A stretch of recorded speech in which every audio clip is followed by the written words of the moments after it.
What's going on, everybody? Happy whatever day it is. What, Tuesday? Happy birthday. Uh, Guava, everybody coming in the room.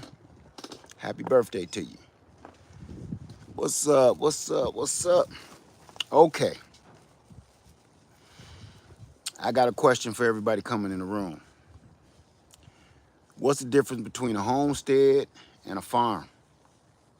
What's going on, everybody? Adric, Just Ella, Lisa Washington, Big Bad Bo, Kia, Happy Mac. What's going on? What's the difference between a homestead and a farm? Because I'm confused. How you doing, Free at Last, John King, My Own Beautiful, Jennifer Edie.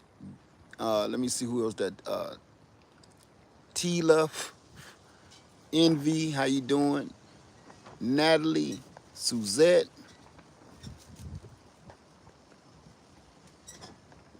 uh, BA, how you doing? Kid Cat, C. Francis.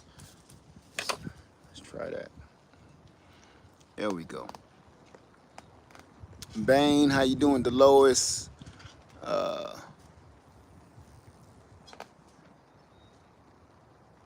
I can't pronounce your name, my friend. Free at Last, Von Wheel. Hyper Ghost Stumps, what's up, my brother? Daily Dose of Living. Memphis, Ken, Rain, Mika, already 908. Yamimia, how you doing, my sister? Q Dub, Sam Whittle, Tiffany, Precious SoCal Gardener. What's up, my sister? Memphis, Ken, CC Wins. What's up, everybody? All right. Gardening with Eve says no difference. You can use terms interchangeably.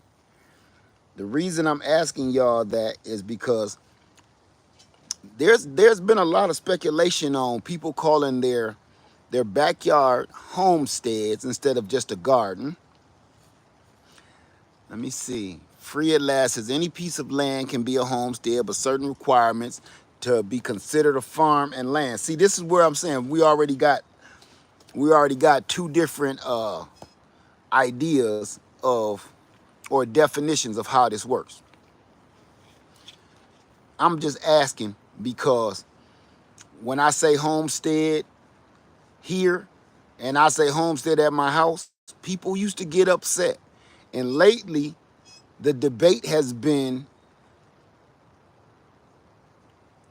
that is a farm now with pigs, or it's not a farm. Is it a homestead? Is it a garden? Is it a farm? Is it what are we talking about? Memphis Ken said, I thought a homestead was a ranch. There you go. Now, what's a ranch? Homestead, ranch, farm, all of these words that we keep throwing around, and everybody keep getting mad. It's almost like saying tomato, pecan, pecan. You know, people is really starting to get upset about this. Check state laws because a farm is only selling so much a year. Q's Backyard says a farm is commercial, right? I'm asking y'all. Holistic homestead says if you're living off the land and growing your own, it's no difference. I gotta agree with you, but you don't understand when you're a content creator and you say these names out loud. There are people that do some of this stuff for an actual living, and they get upset if you use the terms. Let me see. Our Brown Farmhouse says a homestead usually produces for primarily their family, but can sometimes extend out to their friends and local community. Okay. Happy Max says, does the tax man care what we call it? I'll call it anything for a tax break. I'm with you on that, Happy Mac. My Own Beautiful says, ranches are for large livestock traditionally. Okay. I said, it's all the same to keep us confused. Okay.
All right, what about now?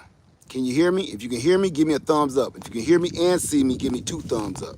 If you can hear me, see me, and I'm clear, give me 3 thumbs up. That's what I thought. Okay. I had about 400 apps open, and then my daughter called me all at the same time. So I should have closed them apps out anyway. Thank you, everybody, for the confirmation. Let's get back into the conversation. And then I'm going to tell you exactly what's going on, because I'm not going to spend all day on this subject. I just want to see how, I want to see, and so far I think I got my answer of how ridiculous this whole debate is. I've been calling my home a homestead since I moved to South Carolina. I actually had a real homestead. Then I moved and bought my house, and I turned that backyard into a oasis of food, garden, fruit trees, vegetables, livestock. That was my homestead. And everything I do here, pretty much, I did it there. I just do it here on a bigger scale. Really, frankly, not really. Not too much different, actually. He said, my bad. The U.S. Department of Agriculture defines a farm as any place from which $1,000 or more of agricultural products were produced and sold, or normally would have been sold in 1 year. Okay. Okay, y'all might want to speed the video up because we've already gotten confirmation that everybody can hear me. So the last 2 people, Linda and, I can't pronounce your name, my friend.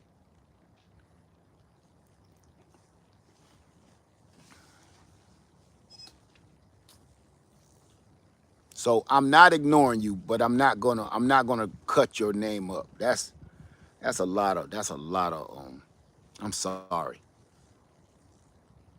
Okay. So I'm gonna tell y'all what I've been up to. Thank you everybody for the sound check confirmation. All right. I'm gonna tell y'all what I've been up to. Hey, Granny Karma Homestead. Thank you for that. Thank you. I know you can hear me. All right, everybody. I've been working on a pig pen. I'm working on a pig pen. And I've built a pen before, but not for a pig. I made them for my chickens on my first homestead. Wasn't no big deal, and I didn't need to do anything heavy duty, so that was easy. But now we're dealing with animals that can get as big or bigger than I am, and they're actually, from what I'm researching, actually even stronger than I am.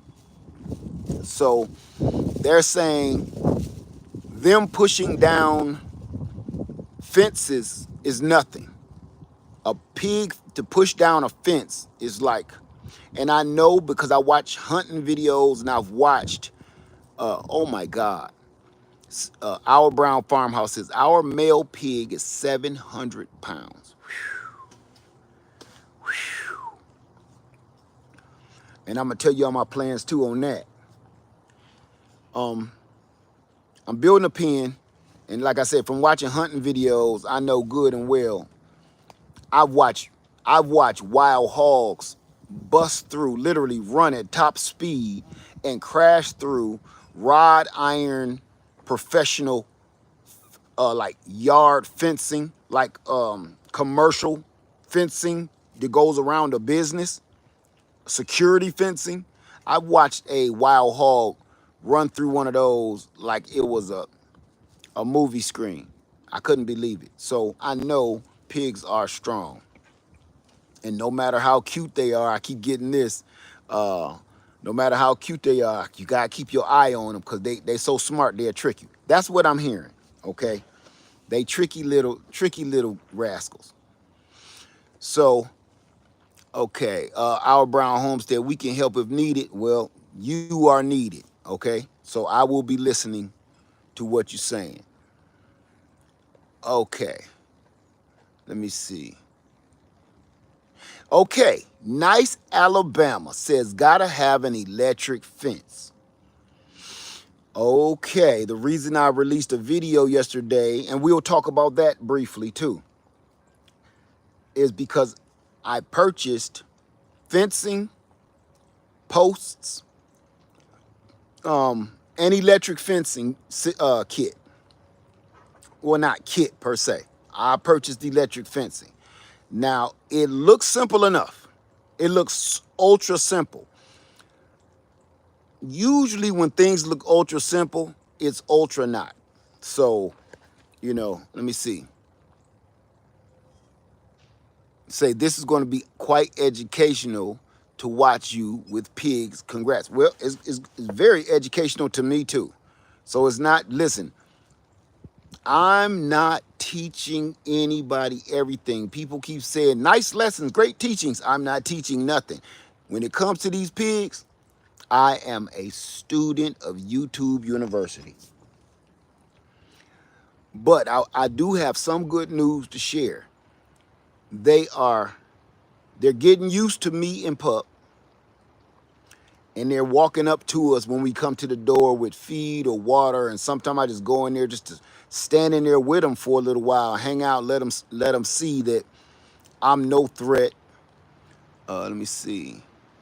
You're welcome, SD. Angie says it's going to be entertaining to hear the stories about the pigs. It's already entertaining because I'm learning something literally all day, every day that I'm with them. These two little pigs are about 2 feet long and probably 1 foot tall and about big around as a stripper thigh. But they are so powerful. I've heard people say they dig and they can plow and they root down into the ground. To see it with your own eyes, it's nothing like it.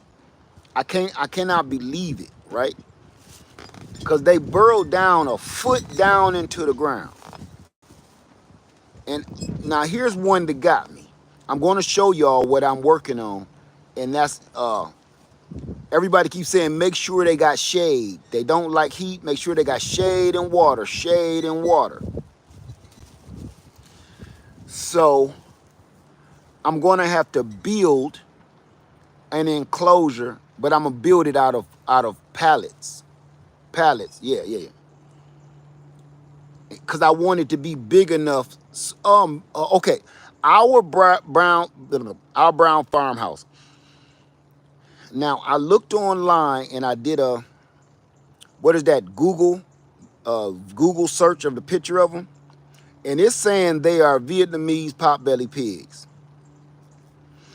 I've taken several different pictures at several different angles and up close and far away and back from the back, from the front, and every single Google picture search says Vietnamese potbelly pig. So I gotta go with that. And I took pictures of them separately. It says both of them are Vietnamese potbelly pigs. So I started doing more research on the potbelly pigs and what is it? Not Yorkshire, Berkshire, because they do look a lot like the Berkshire. But so I've been doing research on both. But I think the part that's the dead giveaway is that little saggy belly and that saddle back. The way they back arch in, I don't see another pig that back arches in like that. I could be wrong, but no. And at first I got bummed out when I knew they were potbelly pigs, but then I found out a potbelly pig can get 500 pounds. I had no idea. So I watched people process a potbelly pig, and I couldn't believe they didn't get. Of course, they ain't gonna get as much meat as a feeder pig, but the guy that I watched, he had one potbelly pig that he processed, and he had so much meat. I said, okay. Now the thing that I like the size of them, and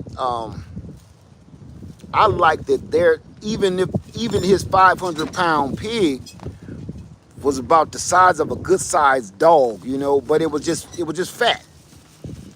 A pig that's as tall as me and taller and stuff like that make my nerves hurt a little bit, right? So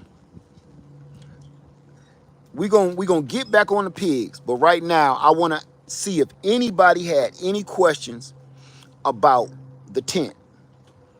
The tent video that I released yesterday, did anybody have any questions on that at all?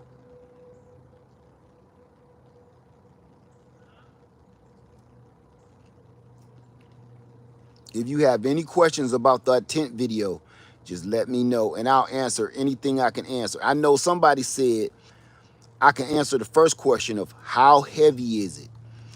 Um, Thank you, D Gardner. It feels like it's about a good 80 pounds. Don't quote me because I don't have the stats in front of me, but it feels like it's a good 80 pounds.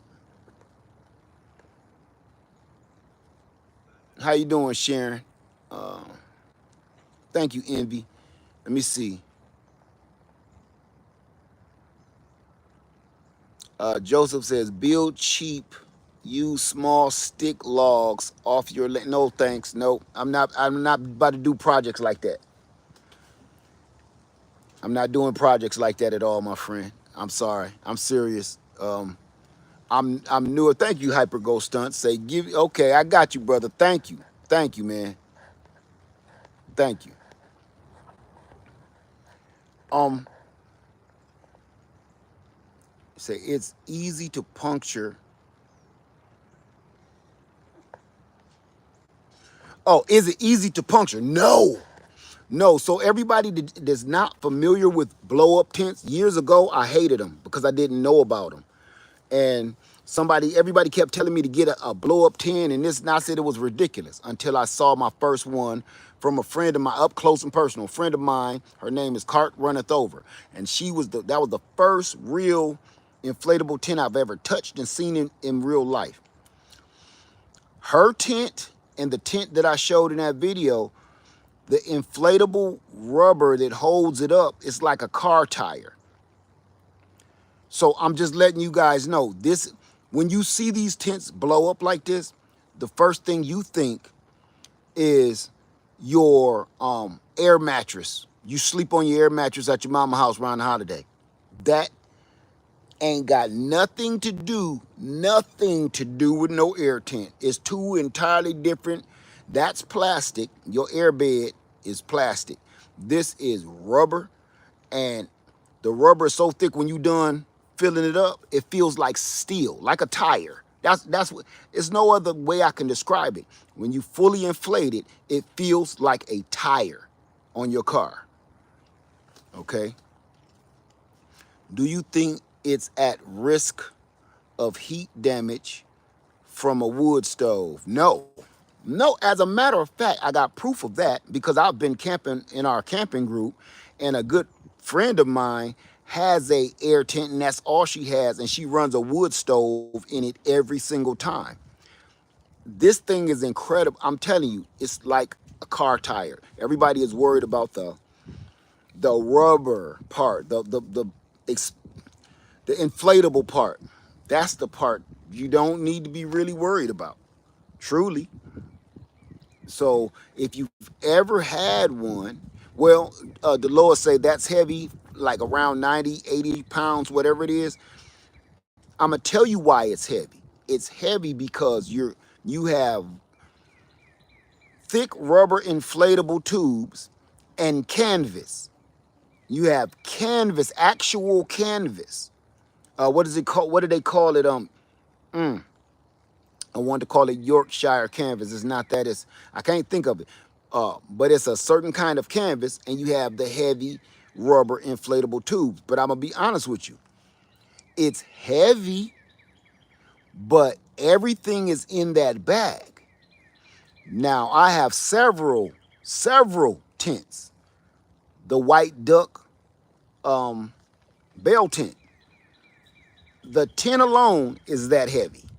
And then you have a whole nother bag full of poles and accessories that's just as heavy. So you got two bags with something like that. Oxford, thank you for that, Ladybug. Oxford. Oxford fabric. Thank you for that. Um, and here's the other thing. The Kodiak, the one that's shaped like a house, that may be the heaviest tent I got. And you got about 2 or 3 different bags with full of crap. So honestly, those tents are great, but you have to have all the poles, accessories, and everything. On these inflatable tents, it's built in. The inflatable part is your poles. And people were asking me about, will it blow away? I had.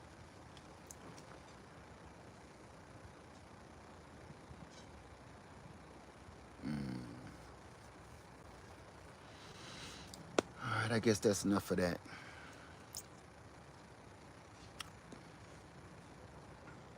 We'll just go get busy. Yeah, we back, but I'm gonna just go get busy. Hold on, hold on.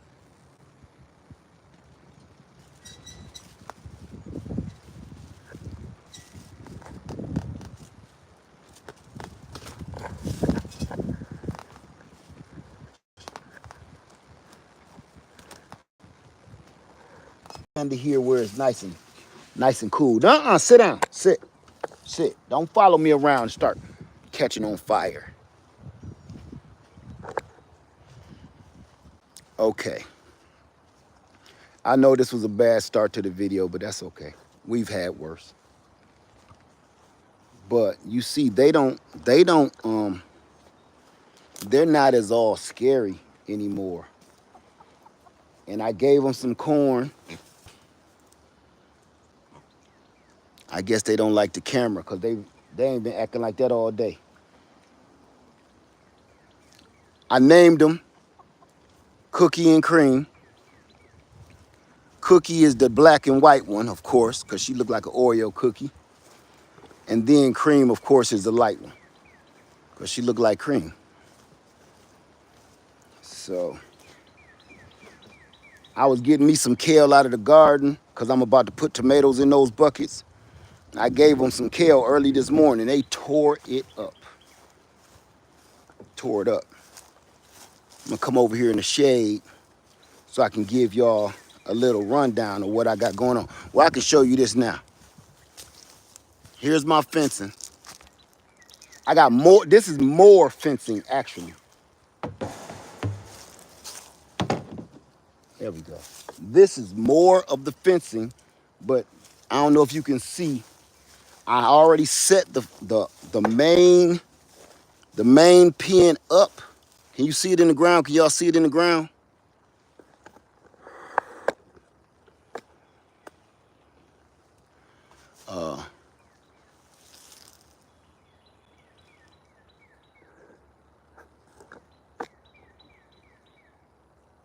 I'm gonna do a live stream, stream yard, I mean, on the tent, okay? So y'all can ask me up close and personal. Okay. So I had one. Now, check this out. This is what I wanted to show y'all. I'm running it from this edge of this. This is 24 feet, right? This whole thing is 24 feet. So I'm going to run it from this side 16 feet out. It's going to be 16 feet out, and it's going to be 24 feet wide. I mean, long. But the panels that I got on the back of the truck now, I'm going to extend it that way because I'm going to make 2 kennels. I'm going to make the main kennel, and then I'm going to make a side kennel. The main kennel is where they're going to be, where their water is going to be, where their pallet house is going to be. And the side kennel is going to be so I can kind of rotate them over. So I'm going to have 2 16 by, no, I'm sorry.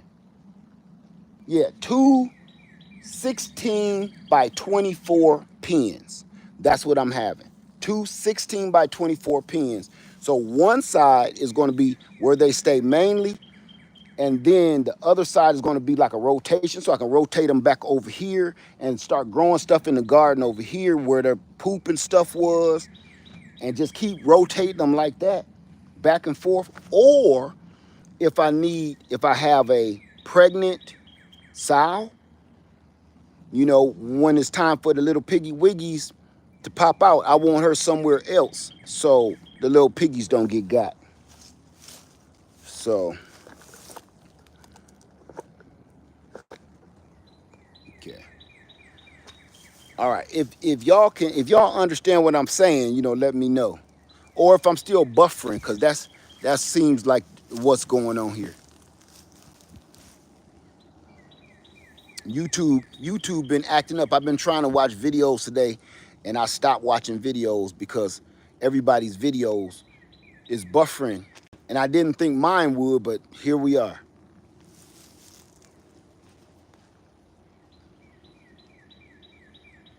No more buffering? Okay. So if y'all want to see my plan, this is pretty much it. So this is what I'm going to do with y'all right now. I have a video coming out that's going to show you me do this again, because I'm about to do this again because I'm going to show you something I did wrong. I don't know what I was thinking about. Hold on.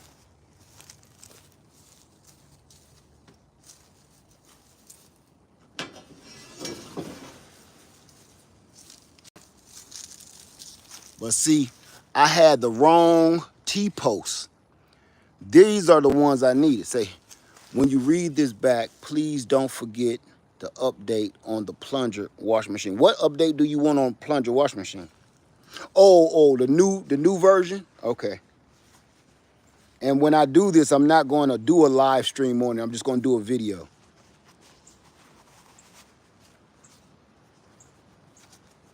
On the updated washing machine. So I had the wrong ones. I had the garden T-post, and I had the biggest ones of those, and that is not what I needed. This is one that you need for the hog panel and the cattle panel. Okay. So this is what I'm going to do. I'm going to show you.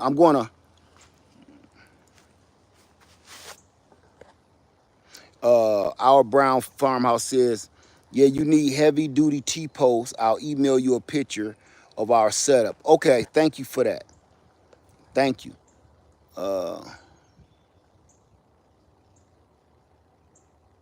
Will you consider doing a new show and tell on the live stream? Back to me. You know what? Do you have a channel?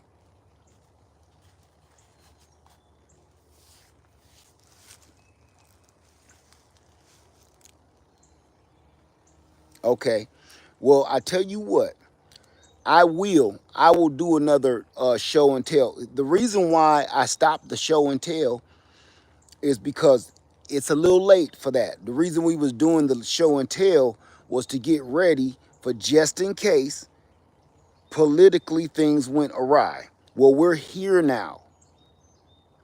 So the show and tell part is like, that's over kind of. Now all we doing is just showing stuff for no reason. But the real purpose was showing and making sure everybody got what they need. But as you see, things are off the rails. We were preparing for this, okay? Let me see. Stephen Mason says 12 by 16 is large enough for 2 pigs from what I've researched. Oh, you don't have any pigs though? Yeah. You said you're getting some shortly? Okay. 12 by 16. I've seen them kept in smaller, 2 pigs, but you know,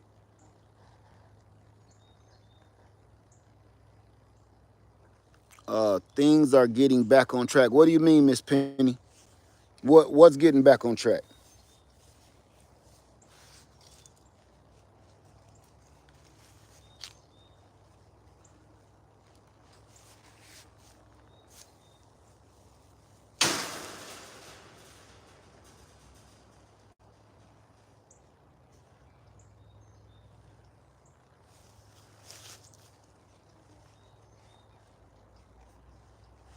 Okay. All right. So this is what I'm about to do right now. I'm about to do a rough draft.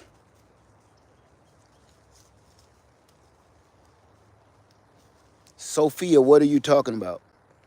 What do you mean stay humble? Your fans just love you and want to be on your show. I don't understand what you're saying.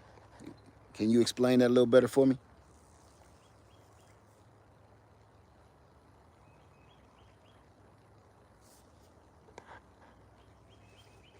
Say, Bobby, I myself would not have a pot belly pig. Why not?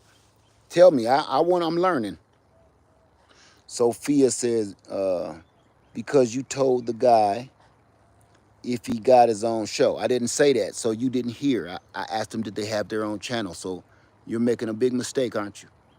I asked them, did they have a channel? I didn't say their own show. You heard whatever you felt like hearing. What do you mean stay humble? If you telling me to stay humble, I need you to get the wax out of your ears and listen so when you try to address somebody, you have facts. Okay? There you go. There you go. Okay? So pay attention. You're trying to call me out and you just made a fool of yourself.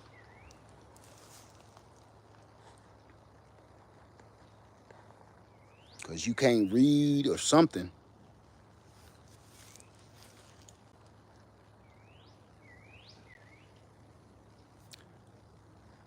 Back to me says, I'm a woman. Why did you say that?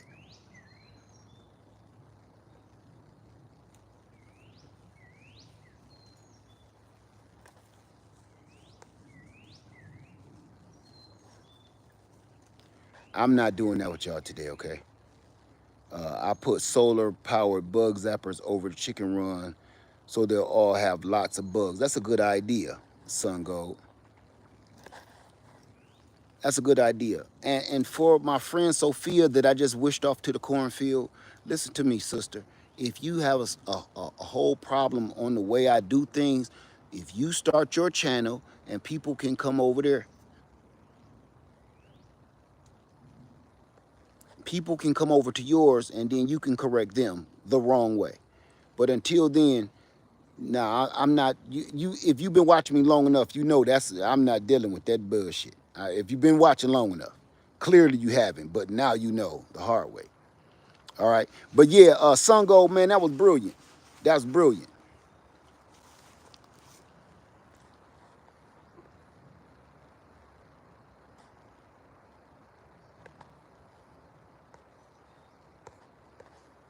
Uh, how close will the pigs be to the chickens? Do you make your own layout for the livestock?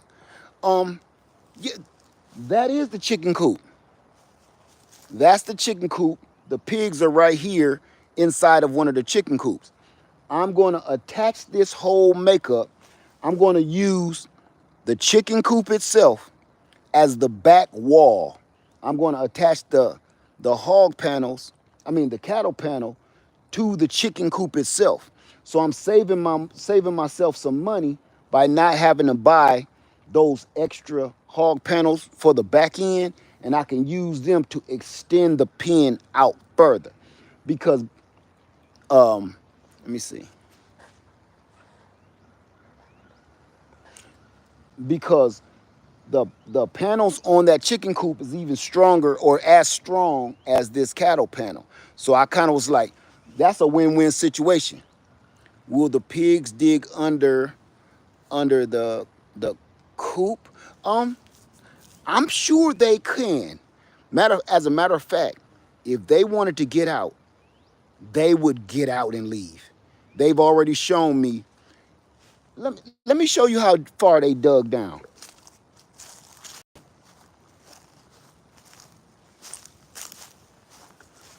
Well, you can't hardly see it. Yeah, you can. Can y'all see that? Can you see that hole? That's like a foot deep. And it's like that all throughout. And they keep on shifting and moving it. But that's like a foot deep. And you see where they're stopping at in this corner. All the corners they stop. And then they're gonna take the dirt and move it around again, and there's gonna be holes dug on the other side. So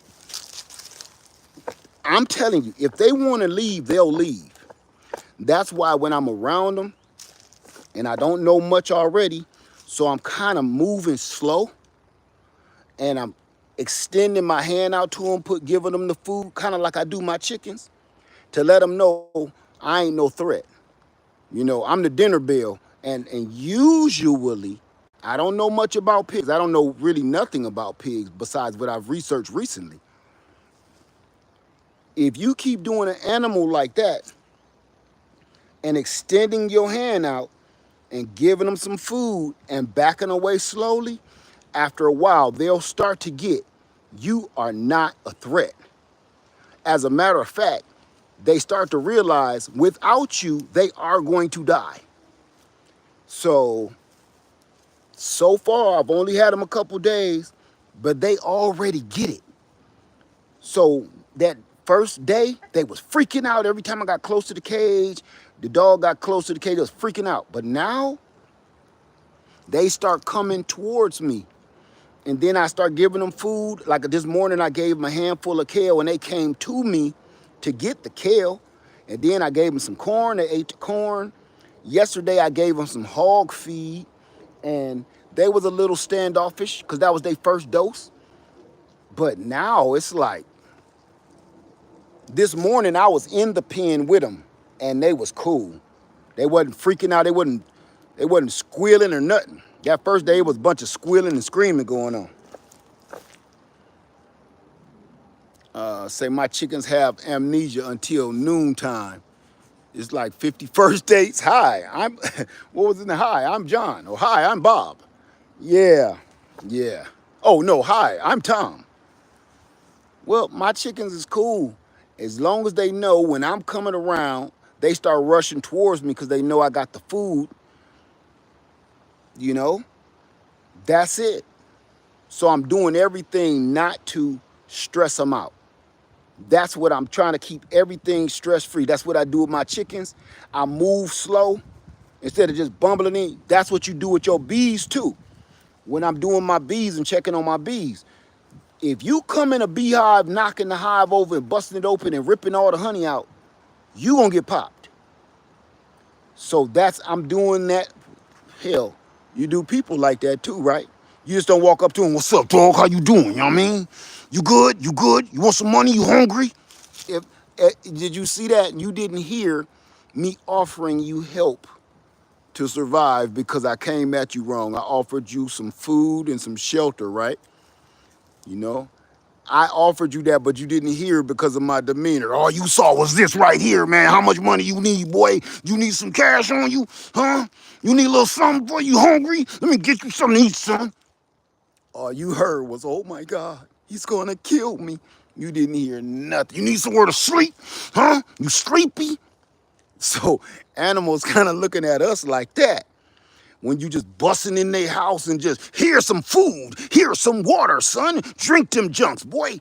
So I'm thinking like, this is how, treat them like you would treat a stranger, a human being. You come in there all with that, you know, bigger than life type thing, you ain't gonna get no good response. So I'm gonna go ahead and hurry up. And I'm gonna run this, I'm gonna run a half-ass situation for y'all so you can see, okay? So I'm gonna bring y'all with me for the whole thing, for the whole ride. So the first one, I already had this up today once, half-ass, and I'm gonna do it again. So, that ain't gonna work. I'm just seeing if y'all can see what I'm doing.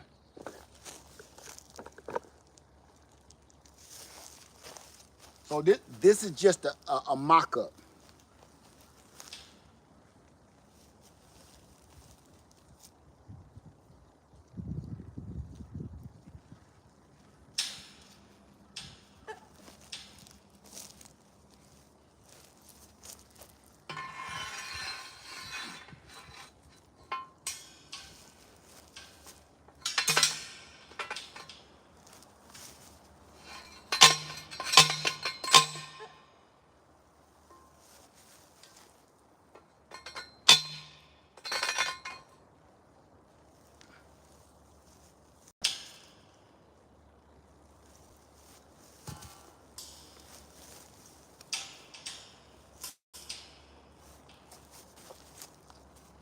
See, I did this earlier so I could see exactly how it's going to look. So I'm going to show you how I'm going to have it.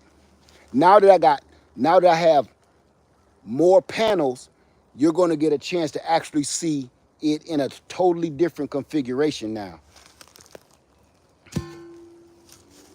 Okay.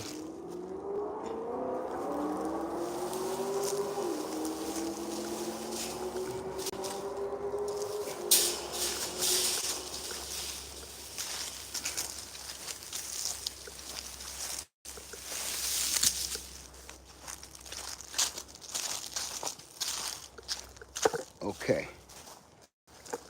I'm going to get another post. Matter of fact, it's probably best if I just show you right here. If you got any questions, I'm going to put you in the shade so the phone don't overheat. But if you got some questions, just let me know.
See how it's slowly starting to look like something.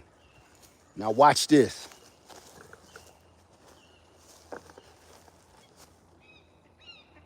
Why not trench? This is a mock-up. I'm not doing anything permanent right now. Nothing. I'm just giving a visual. And by the way, I I am going to trench down a little bit because so to help keep them from pushing out. So yes, you're right.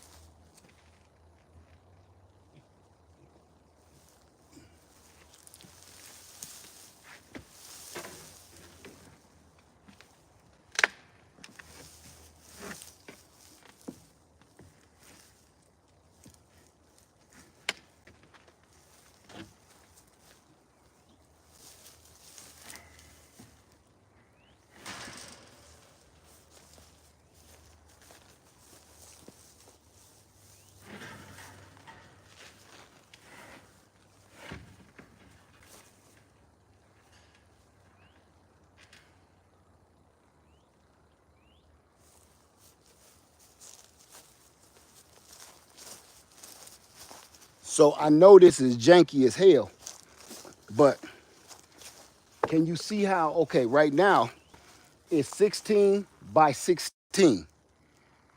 I'm just giving you a visual. 16 by 16 pin. Now, this way, this door, well, this wall here is going to be open. I'm going to have a door here. And then I'm going to run another 16 by 16 on the other side of this garden section here and have two pins. One is gonna be their main pen where their stable and stuff is and their water and their food. And then this one over here is gonna be a spare and I'll run a garden in it when they ain't here. And if I need to rotate them for any reason, rotate them out, garden over on that side. So that's the whole big idea. And like I said, I just wanted to give y'all a visual of me half-ass doing it right now. And on the inside, I'm going to either run the electrical wire against these posts with those clips. I got these clips to go on the T-post clips for the electrical wire. I'm going to see which way works better. As a matter of fact, why don't we go and have a talk about which is better for the electrical system. I got T-post clips to hold the wire, and I also have the fiberglass posts that go down in the ground for the electrical wire. And I got a big old giant copper ground. Cost me a freaking fortune. So let's go over here and have a talk. Come on, pup.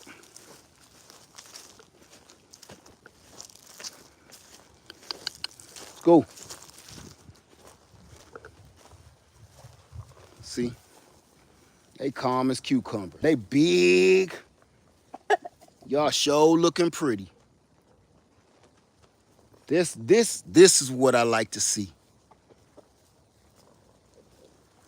So I got my tomatoes growing, my peppers growing. The tomatoes already took off. My peppers ain't popped up yet because it ain't been warm enough. But tomatoes, peppers, and sweet potatoes is on their way. Yeah, there we go.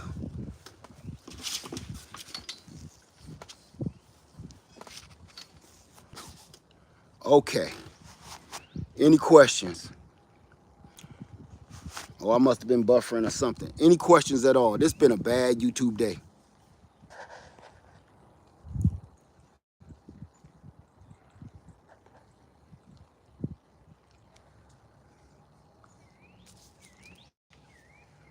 Say, I have heard people use the term hot wire.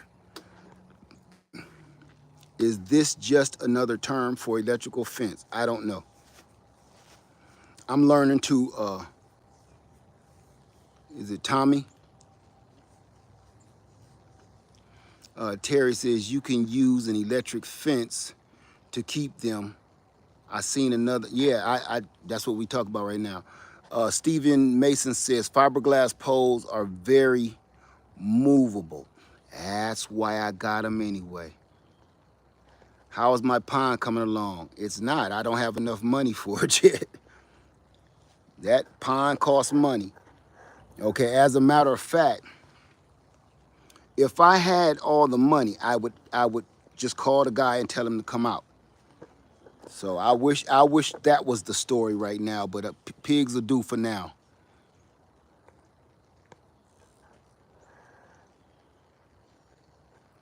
Our brown farmhouse said it's the same thing. For the hot wire, is the it's gonna cost me $5 grand.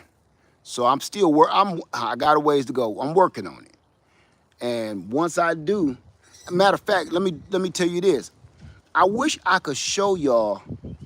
I recorded the exact way I want my pond. I was somewhere the other day. I think I was in Charleston. And they had this retention pond. What breed is Cookie and Cream? I believe they're potbelly pigs. They had this retention, not a retention pond. Yeah, basically. A retention pond ravine with a drainage ditch in the middle. And it was the exact size and the exact shape and everything the way I want my pond. So I'm going to upload that just so y'all can get an idea. It looked to be like a quarter acre pond, maybe a quarter acre. So I either want a quarter or a half, either one they can squeeze in for me. But that was perfect. I don't want frills and thrills or none of that stuff. I just want, my goal is to have a pond full of fish. I don't want to put a boat in it. I don't want to swim in it. None of that. I want a pond, a big hole in the ground full of fish. Because to me, it's sustainable. I could use the water for watering my garden, watering my livestock. it would help me feed my livestock because all of the things that is bringing in, all of the life that it brings in, snakes, toads, lizards, frogs, all of that stuff. And on top of that, it's loaded full of fish. So all the fish that I'm growing out, that will help me feed my livestock too and feed my garden. A pond is really, if you really think about it, the pond is really the absolute apex of your of your farm, of your homestead. Because if you do not have an adequate water source, you're screwed. And I'm not talking about dependent on the rain, dependent on the weather, because we have droughts. Now, here's the other thing about a pond to me, why it's even better than digging a well. You would think digging a well would be the best option, right? Here's the thing where I'm kind of like, I'm not going to say that. I'm not going to deny it, but I'm not going to say it either. And this is why. It's because a pond holds life in it. It's full of fish. It's full of frogs. It's full of snakes. It's full of waterfowl. And all of that stuff I just described is sustainable food source. Well is just water. And you can do all of that stuff with well water, like water your garden, water your animals and everything like that. But it will not sustain life in itself, within itself. And that's you said with both can't go wrong. Yeah, that's a gimme. But yeah, that's why the pond just overshadowed all of my other forget these. I really wanted these mobile homes gone, but once I start thinking about it, I would rather spend the money on sustainability instead of beautification.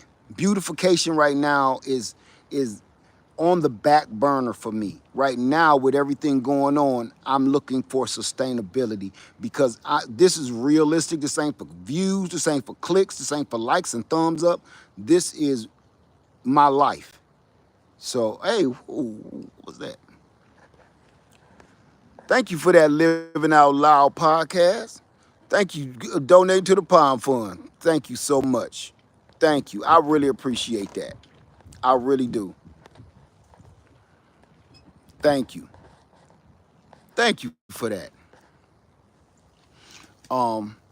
Say a well can also help. Yeah, I know what a well can do, but and that's great and all.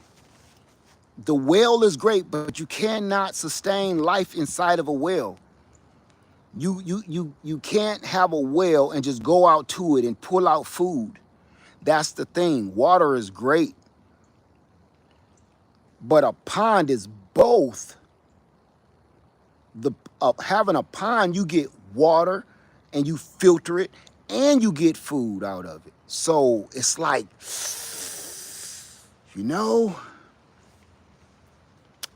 before I would spend money digging a well, I would dig a pond and get a pond up and running. Let's put it like that. I would get a pond up and running before I invested that money into digging a well, either me digging it or hiring a company to do it. Hiring a company to do it costs a fortune.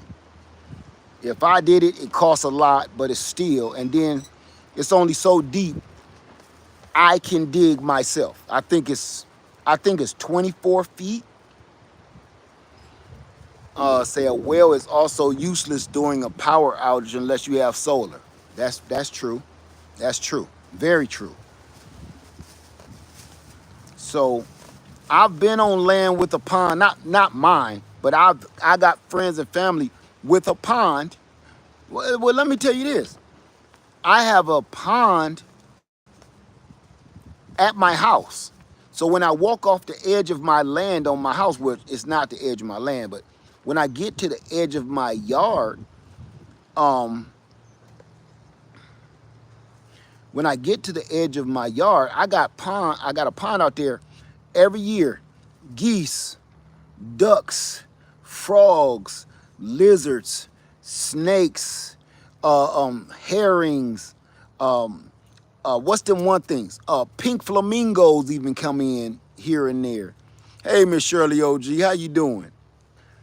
It's good to see you. I hope you feeling better.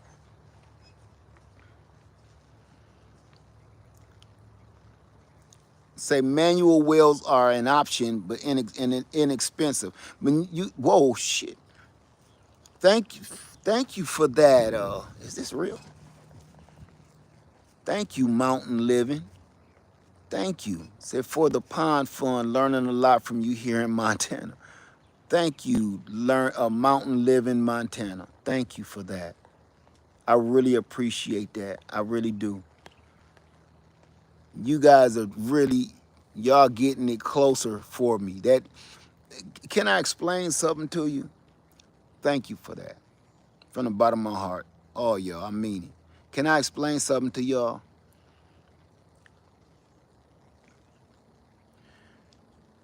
This is a dream.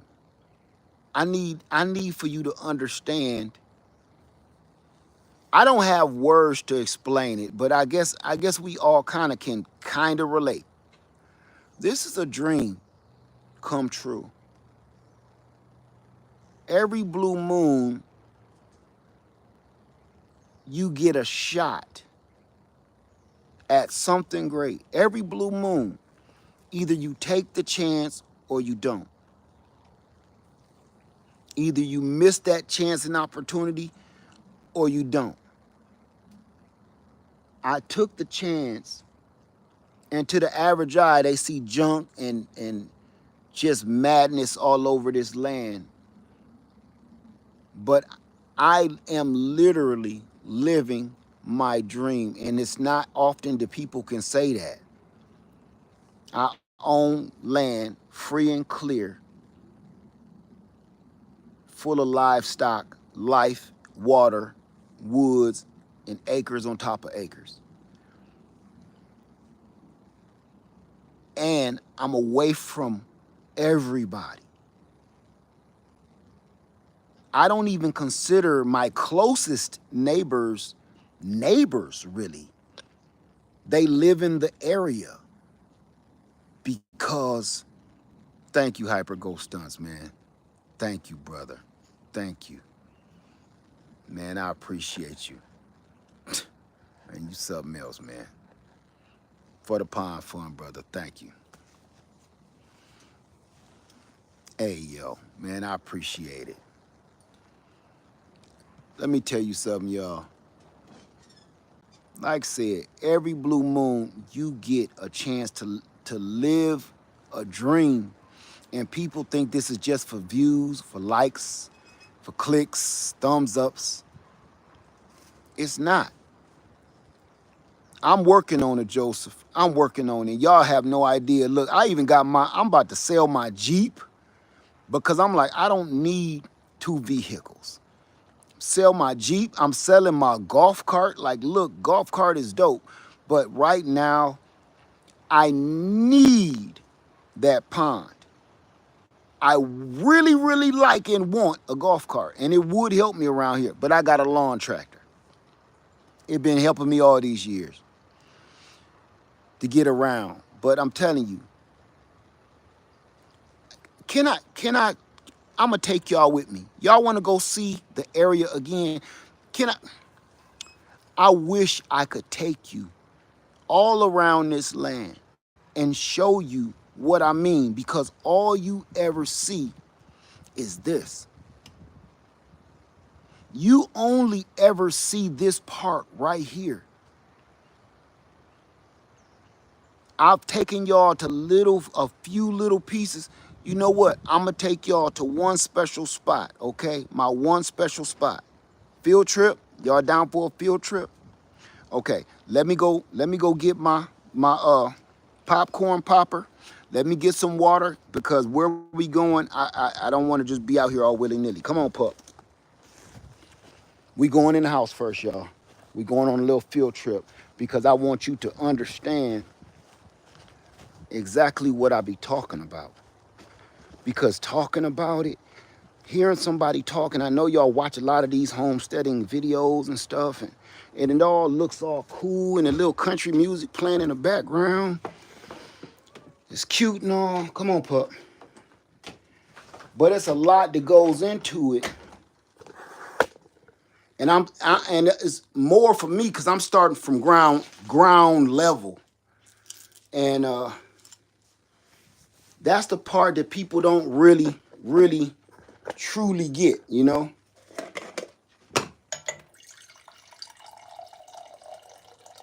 Berkey. Up.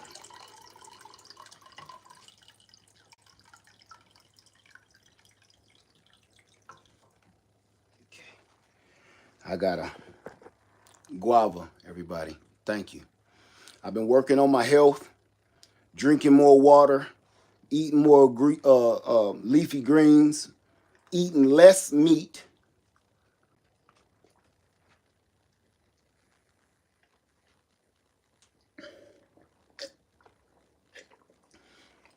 And just getting myself ready. Thank you so much, RT. Thank you so much. I appreciate that. Let me grab a popcorn popper real quick. It's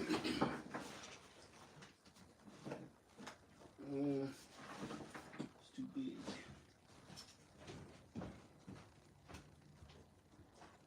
Way too big. Hold on a minute, y'all. I gotta grab the right one. Ah, that'll work.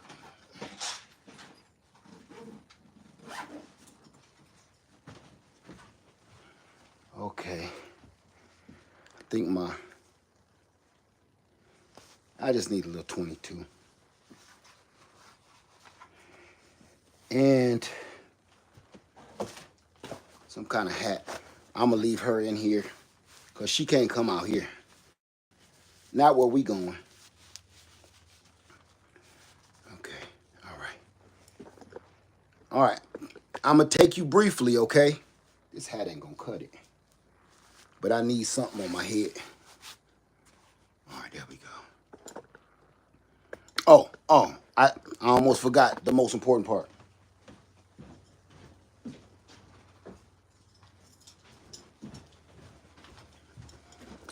I'm gonna show you what I almost forgot.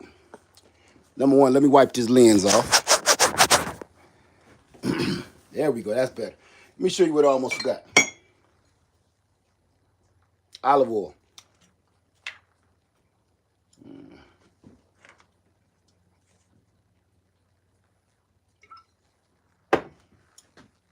Olive oil.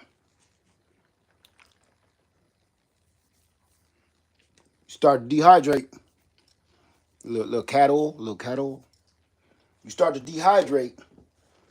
I stopped using all that weird stuff, chapstick, Vaseline, all that. I've been using olive oil on my beard, my skin, and my lips. It works much better. Who is that? Thank you for that, Second Floor Gardens. Thank you. For the Pond Fund. Thank you so much. For the Pond Fund, you have no clue how much you mean to the community. Thank you for all the knowledge you've shared over the years. Thank you for that. I appreciate that. Hear me? Thank you. Now I just gave you some knowledge, some real stuff right here. Olive oil. Okay? Put that on. All right, let me grab a bottle of water. Let me just refill a bottle because I'm out. In my bag,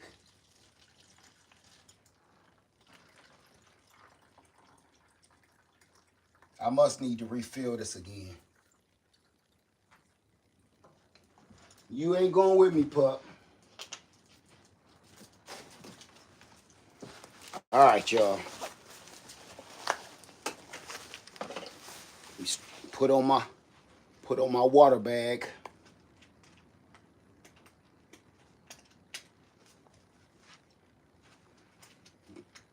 I'll be right back, okay? Let me cut the fans on for her.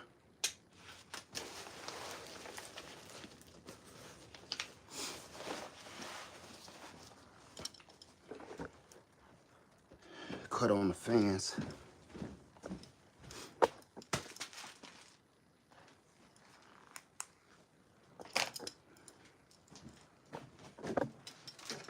calm her down. Because when I leave, she gonna freak out.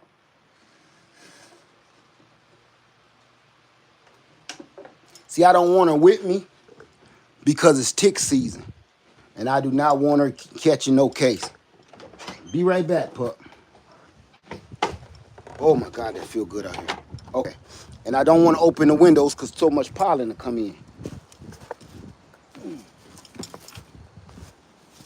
Crepe myrtle branch. All right, let's get it. First I want to show you. I'm gonna go down, I'm gonna come around. Come on. Let me reel this up a little bit. Okay. Y'all ready? I was looking for my other hat. Can't find it.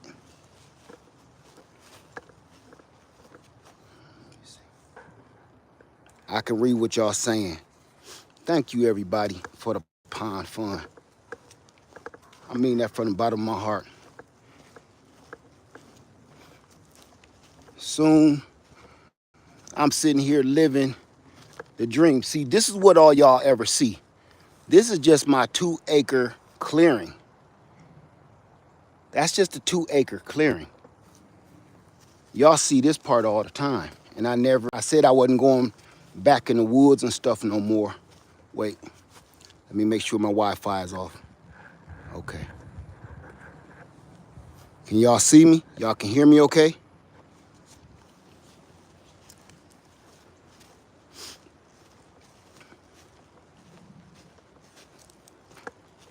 Give me some confirmation if you can hear me. Thank you. So I'm gonna take y'all in here.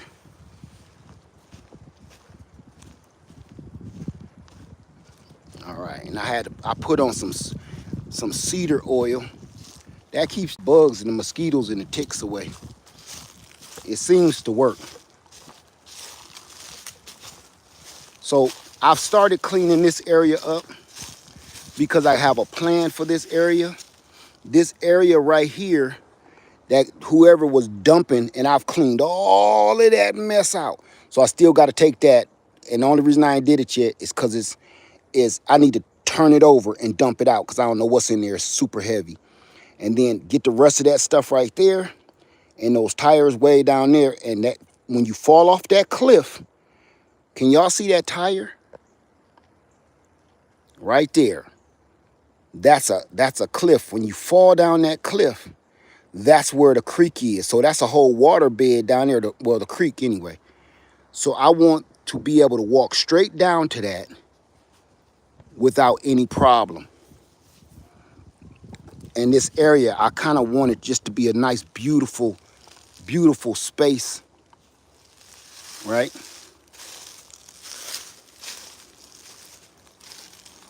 So this is a trail that my daughter and my son-in-law built, but we ain't going that way.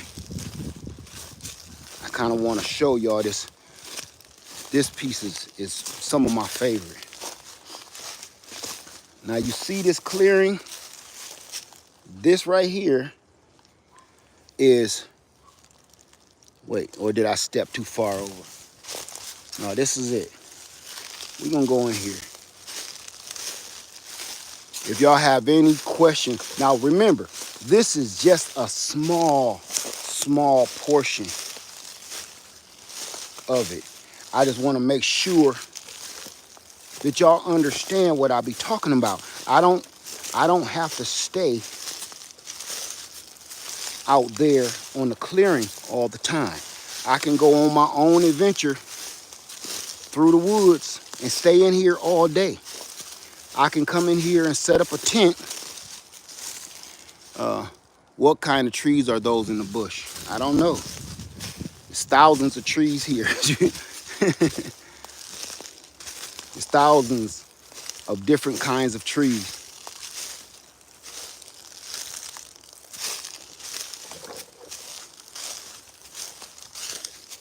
I can see this clearing way better than I did not too long ago, a couple weeks back. But now we haven't walked that far, right? We haven't walked that far. But look, y'all know, y'all watching me, you see, we haven't even walked anywhere, right? Now you can see my tent almost right through them trees, right? Can you see that little white tent? But I'm nowhere. I'm just a few yards off of that trail that I showed you. And those are my that's the thicket where it's almost you cannot walk through there. Only animals can walk through there. So I don't go through there. I went through there a couple times, but that's it. But we can go and I can show you more water.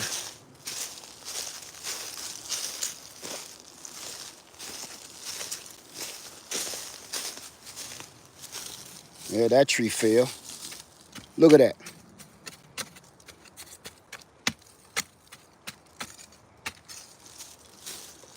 This would be a great place to put my pig pen too. Off in the shade, and then have some of these trees in the middle of it. I just don't want them this far away from me.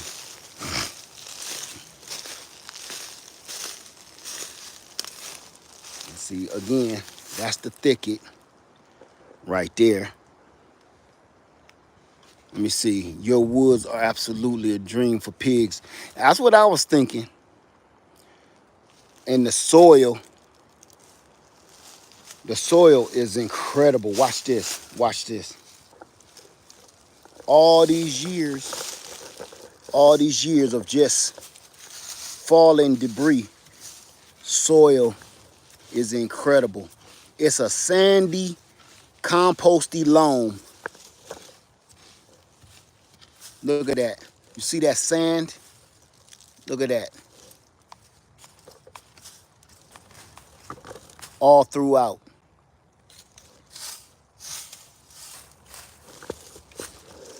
My soil is incredible for doing just about anything. Right. Leaf mold, good leaf mold.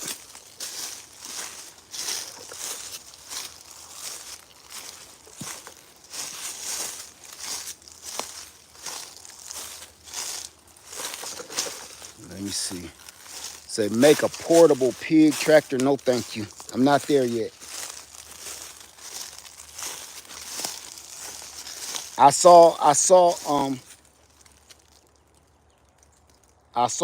the Land make that portable pig tractor. But to me, you know, he know what he's doing. I seen him start out and he was a newbie. But he's not a newbie anymore and he knows exactly what he's doing. So I don't want to, I'm not there yet, okay? Oh, here we go.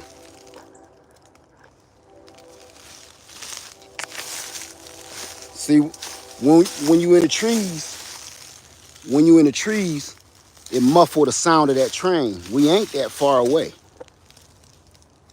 Okay. Here is another stream on my land here. I don't come to this one much, but it's actually running in the direction to meet up with the other stream on the other side. I have several of them, but I got water like this everywhere. See? And we could follow this. If I had a walking path, well, I can see that stream breaks up in two different places right there on both sides of that tree. And this is what I can see. Believe it or not, we are not 100 yards away. But it looked like we just walked into the wilderness. This may be about close to 100 yards, maybe 75 yards or so.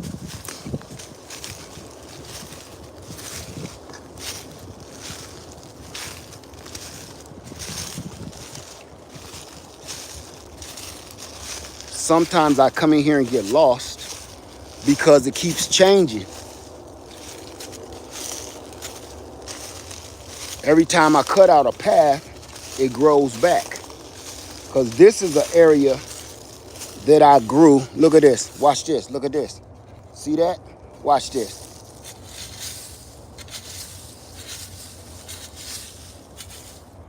You see that hole? Can y'all see that?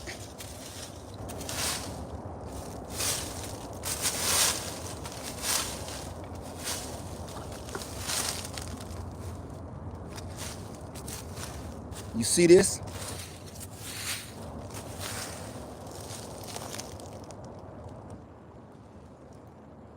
Something was laying in that. That's not a normal hole. That's not an old tree trunk or nothing. Something made that nest.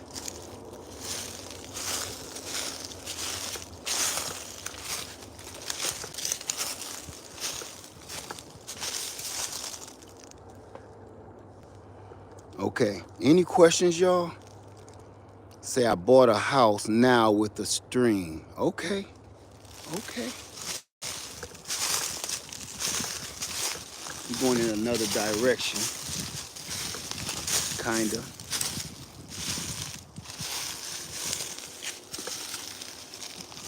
Say good mushroom potential. It's mushroom. Look at this burrow. Look at this burrow. Look at this burrow. Watch this. See that? You see this? That's like an armadillo burrow or a foxhole. Perfect. I think an armadillo did that.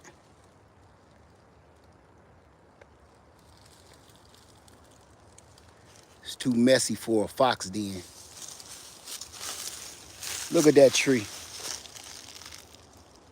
Look how that tree is leaning. It's like a perfect little hideaway house for some animal.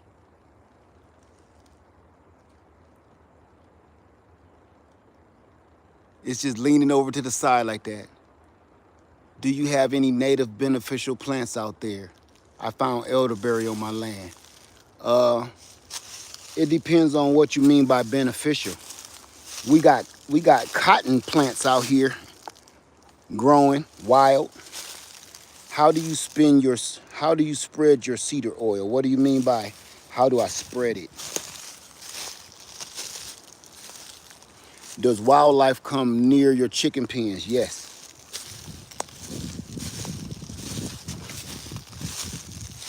Would you recommend an RV trailer or a tiny house to prepare for future raw land purchase? Ooh. HVAC. That's a tricky question. Here, let me stationary real quick. I walked in a spider web, no one. Okay. How many acres are you on? 2. When you say what would I start with, a RV or a camper or something like that to start out, number one, I can't really answer that like that because of the laws and everything. I can't say. I'm going to say if you get a camper, or I wouldn't get a RV because the RV you got to drive and you don't want an RV sitting on soft soil too long, okay?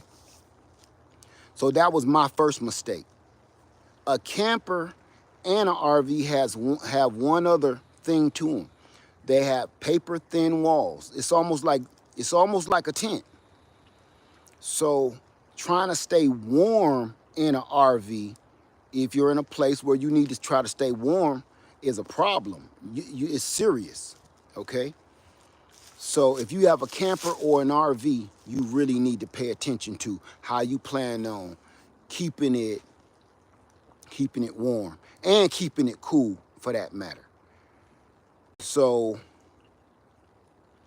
in my experience, I definitely wouldn't go RV because you got mechanical parts that need to be worked on in that RV, and if they don't, you got a problem. Now, here's the other problem that I'm going to throw out there to you if you plan on getting some land and then putting an RV or a camper on it.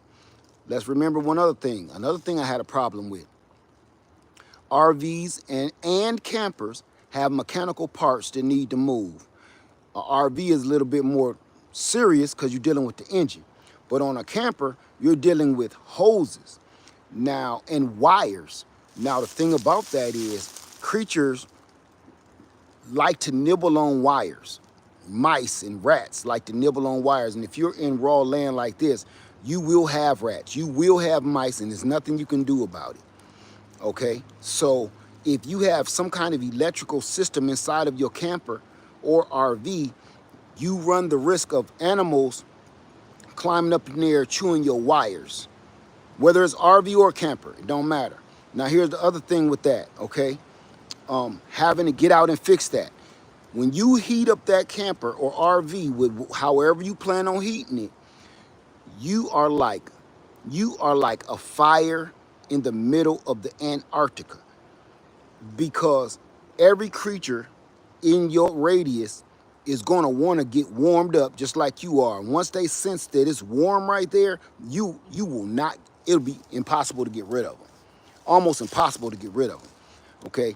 They're going to want to nest and burrow in your engine. Like on my RV, I had so many different kinds of nests sitting on the engine block, and bird nest, rat nest, you name it. Mouse nest. You have to, lizards living in there because it heat up in the, when the sun come out. That's a difficult question. I would not, if I had it all to do over again, I would have purchased a shed. Okay, I would have just purchased the shed and put on the land. I would never have brought my RV here and kept it here, because as soon as one of them rats start nibbling on your wires, you're not going to be able to move this RV. And everything that, when it comes to moving an RV, you got to call serious people, like the same people that tow semi-trucks, tow RVs. You just can't call a normal tow truck, and that's going to cost you a lot of money, no matter what. That's why I'm done with RVs. If I get something else, it will be a pull-behind camper or something like that. But I will never set it on my land and just leave it like this again. It'll always stay in my driveway at my house on some concrete in a suburban area. Once you park a RV or a mobile home or a camper on some land, you're gonna have a hell of a time trying to get rid of it when it's time to get rid of it. Okay? You're gonna be looking at a serious cost to try to get rid of this thing. That's why I still got 2 mobile homes on my land and my RV. So I hope that helped. I know that was long-winded, but man, that was a serious question. If I had to do it all over again, I would have just even if it was just a damn 12 by 12 shed, I don't care. Still beats a RV, because once the animals come out, you got a problem. Okay? That spider web is all over me. Okay. Say, don't forget the fuses, electrical equipment.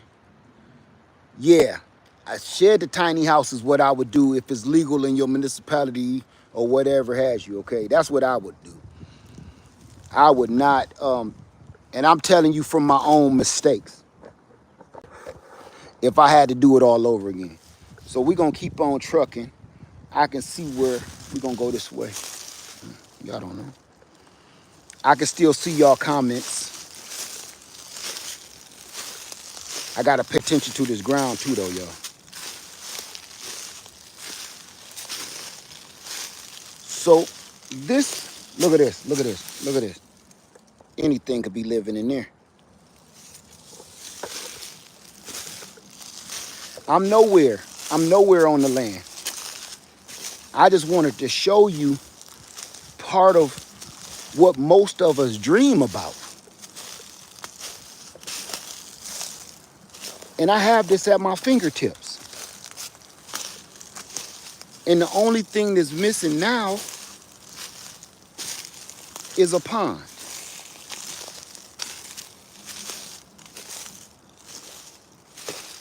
Can how many people can imagine? Let me somewhere with me for a minute. Let me take you somewhere. I did this to my cousin. I want to see. I want to see if y'all feel me. Wait a minute. Okay. I did this to my cousin. I want to see if y'all feel me. How many people with me right now? Say I'm with you if you with me so I can make sure before I ask this question. You with me?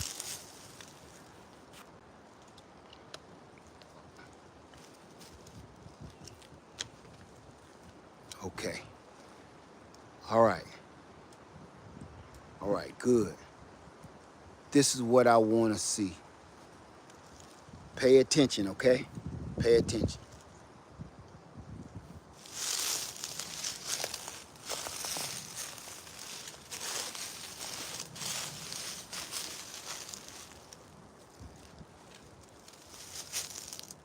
Can you imagine if this was yours?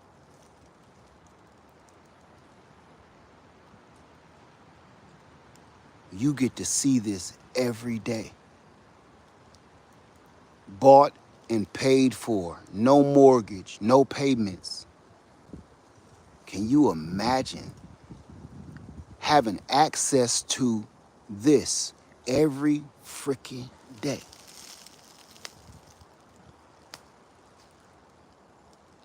Every day. No neighbors, no noise, no sound, just wildlife.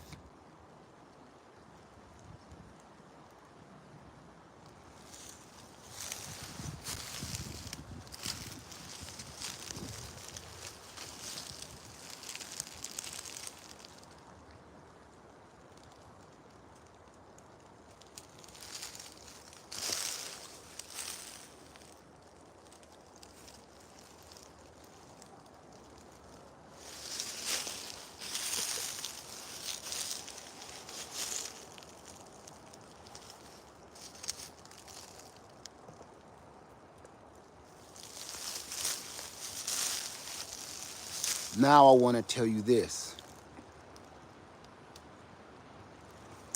This is a small piece. This is like my front yard. If this was your house, this would be like your front yard to you, right?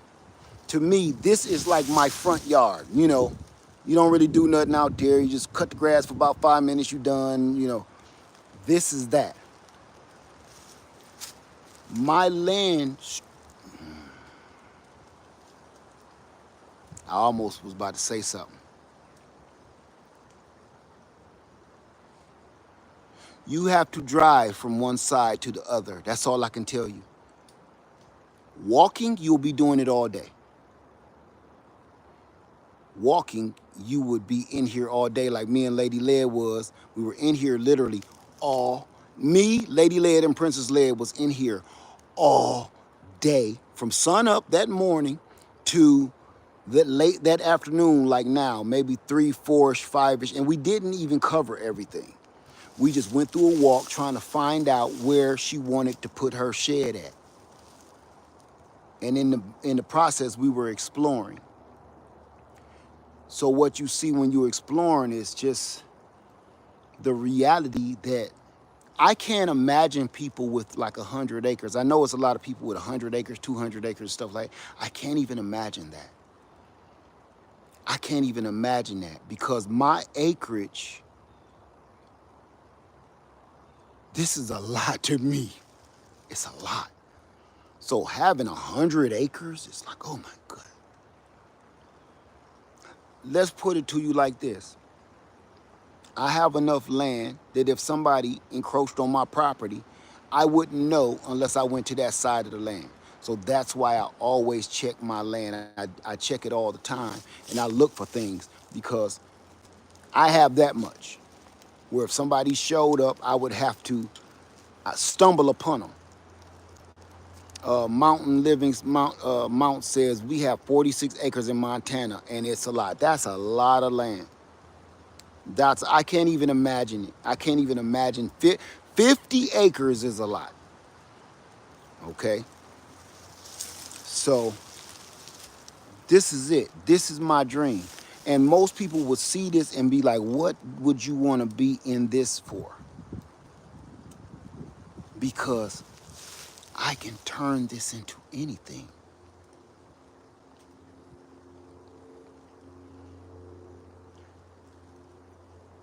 I could carve out a bunch of these trees right here, which ain't a bad idea. These little wiener trees, carve that out. This area here, and make it a camping section. Set your tent up and you will actually be in the woods with the woodland creatures to get that feeling of the tent instead of being out there in the clearing where it's all nice and fun and safe. But out here, you're maybe 30 yards away from the creek, the stream down there. You will be right here in a nice little clearing, but big pines around you. Set your tent up, get you a fire going, get your food going for the day, and just hang out in here for a few days. I I don't have to go to the park. I own one. And I don't know if y'all understand. That's not saying my pinky ain't out. But what I'm saying is, imagine if you went to your your local state park. Imagine you went to your local state park, or imagine you own it. Can you imagine that? Imagine you go to your wildwood preserve. You go to your wildwood preserve or your local state park or national forest, right? But you own it. So right now, I can go hiking, biking. I can bring a four-wheeler in here, make me a trail and do some four-wheeling. I can go hunting in here. I can shoot in here. I can do whatever I want to do in it. I can trap, hunt. All I'm missing is fishing. So everything that you can do at a national forest or a state park, I have right here. I have a hard time paying to go to a national forest or state park now because everything that I see at these places, I have. It's only one thing missing in that state park or that national forest. It's one thing missing that I don't have. Anybody know? What's missing that I don't have at a state park or national forest? That I don't have and won't have. I like those first two answers. Strangers and rangers. Strangers and rangers. Strangers, rangers, people, lurkers, tourists, people walking around, leaving their food, leaving their bags, leaving their pollution, the noise, people polluting, they bringing their dog and let their dog crap all over the place, don't pick it up. You don't have to worry about any of that. Any of that. I am the park ranger. If you think about it, like, okay, just recently, I found a cat skeleton. It looked like a cat skeleton to me. And I had to deal with it. That was my responsibility. This is not something you say, oh, look, a cat skeleton. No, clean it up, bury it, and do away with it. That's your responsibility. That's something that you just can't keep stepping over. It was where I was showing y'all I was making my driveway at, clearing out that big pile, found a cat skeleton. So I had to deal with it. But that's the part of this to make it that much more special because you can't call anybody to do stuff like that. You have to handle it. But that's part of the responsibility of owning land. Everything is on you now. right?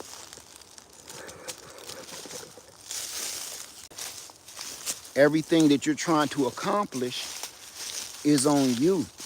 And and God, pray for it. It really helps to have good friends around you. But when you can't, you always got the Father, because He'll always understand you. Now, I never had this much land before in my life. My last land that we had was 5 acres. Before we moved in that house, we had 5 acres. And that was a lot of land too. That was a lot of land. Actually, 5 acres is actually a lot of land. But never had this much.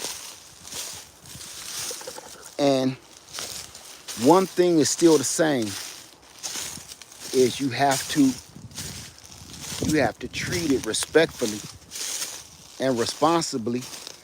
And I like what Sold the Land said. A guy named Sold the Land. He said this on his channel. He said, which I've heard this saying before, but it just hit different, because he had a 1.5 acre homestead and then they moved to a 15-acre homestead. And you know what he said? He said, what you're supposed to do is leave it better than the way you found it. So that's what I'm doing. A little at a time. Especially when it's just you. Do your best to leave it better than the way you found it. Nurture it for the next people that's going to walk this land, because listen, I'll be long gone and somebody in the future will be walking this land, enjoying it.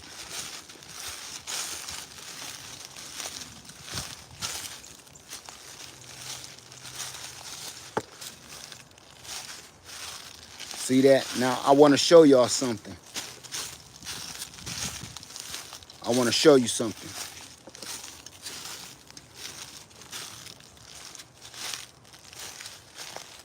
Didn't I tell you we down in a ditch? This is it. We came downhill. I told y'all my land goes off gradually and then drops. Right?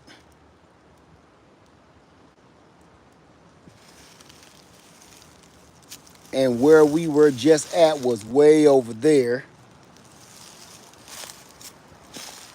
Here is a totally different creek.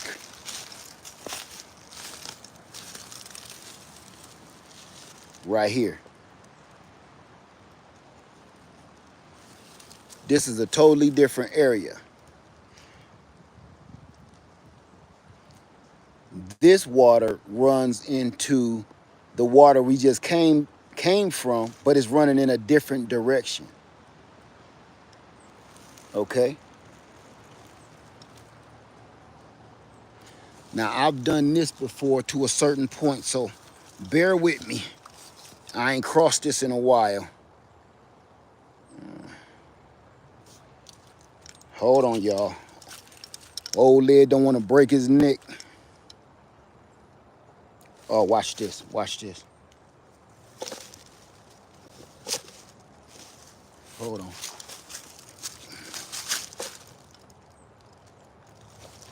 I got an idea.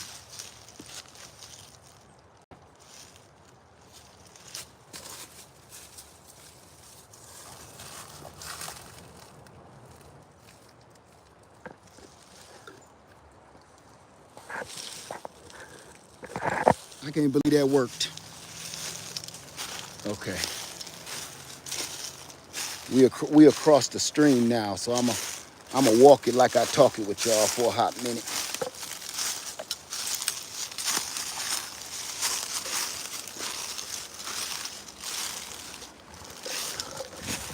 A lot of deer tracks.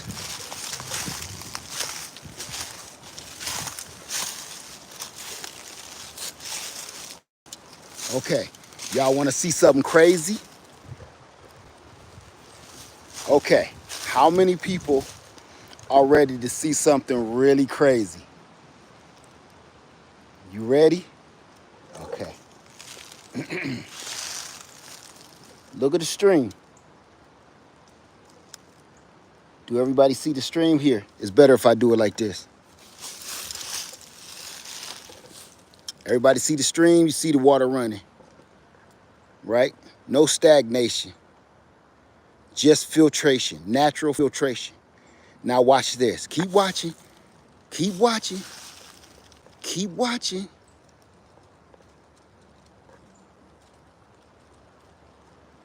Where did it go? Where did it go? Dry as a bone.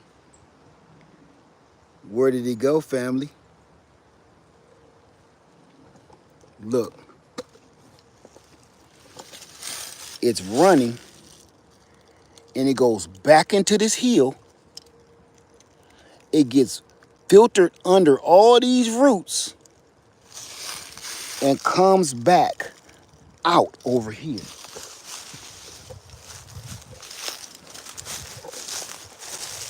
See it?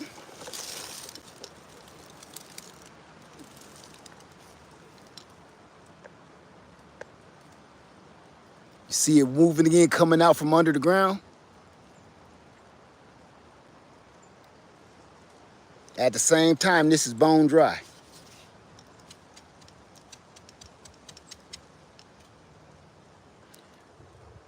Natural filtration.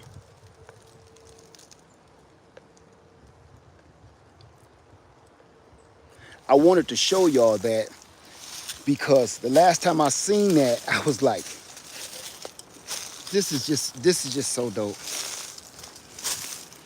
Now, I'm trying to follow the water because it's a natural clearing. Most animals come through here. So I'm kind of trying to follow their lead so I don't have to deal with too much madness.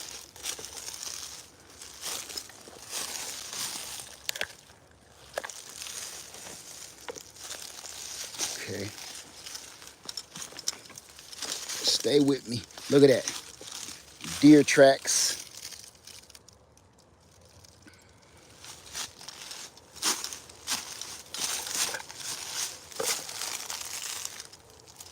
Those are thorns.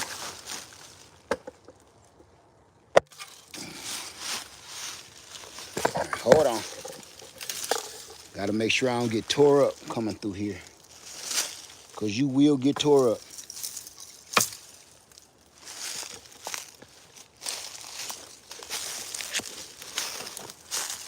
Okay. Said don't need a well since you have the stream. Still good to have a well, right?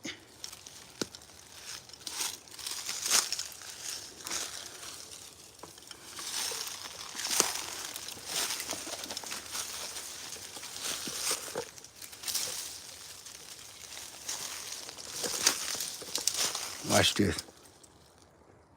I want to just give you a visual of where I am.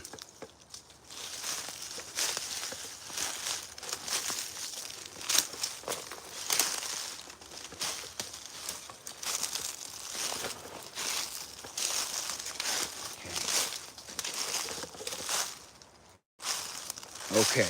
Again, I'm showing you we are nowhere. We haven't went anywhere. I'm just trying to follow some of the water to show you. This is a small portion of the water. I'm just trying to give you an idea. So, okay, watch this. We're gonna do it again, okay?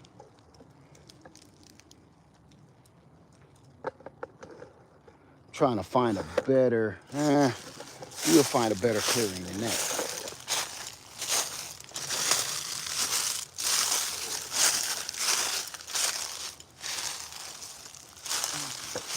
Wow, wow. Okay, this is new. This is new, but it's dope. Oh my God. Okay, y'all about to see something with me. Oh my God.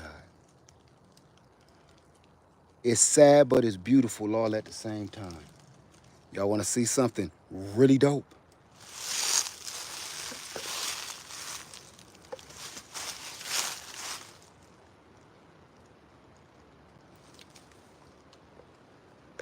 I can't even pan out. Look,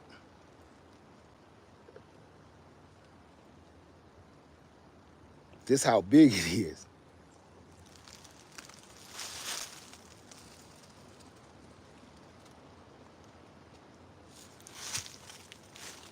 It's a it's a tree.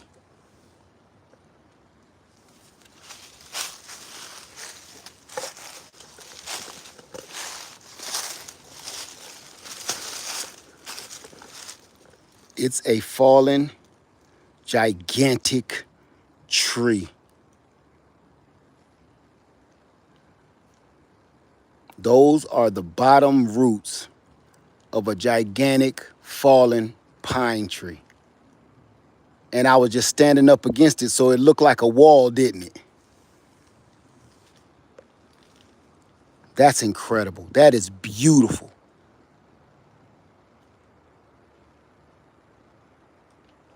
Look at that. It looks like some art. It looks like art that is supposed to be in a museum. Don't it? This looks like something somebody designed and they want $40 million for it. Look at that.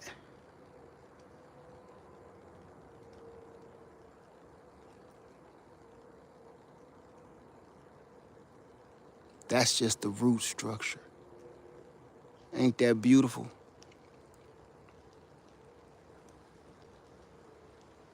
Now it looks like things have already made their homes in it, all these little holes, like dirt daubers or something. And I'm not in the mood to find out what did it. Look like things have made some homes over there in the corner. But yeah, we ain't doing that. So let's just push on. I just wanted to share that little bit of beauty with y'all. Try to find the trail again. Stay closer to the water.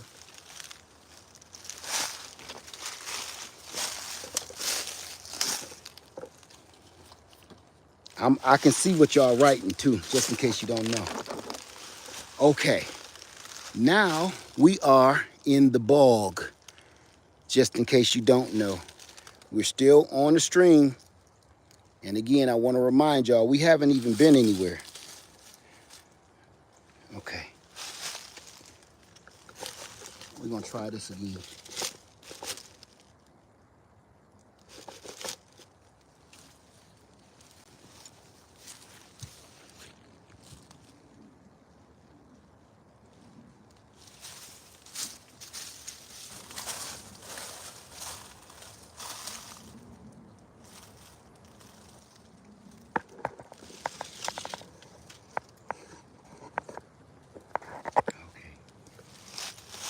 All right. So what y'all looking at now, where we are now, is where my pond is gonna go. You see this swampy area? Look at all this swampy stuff. You know why that's like that? Because it's clay under here. So it won't let the water drain. So when I had the guy come out and look and I showed him this, I said, listen, man, you know, I got land down here that will hold water. It's like a swamp. So he said, this is what got that I was going to lose y'all in the swamp. Still in a loop. Still in a loop. But can you hear me, Dave Busby?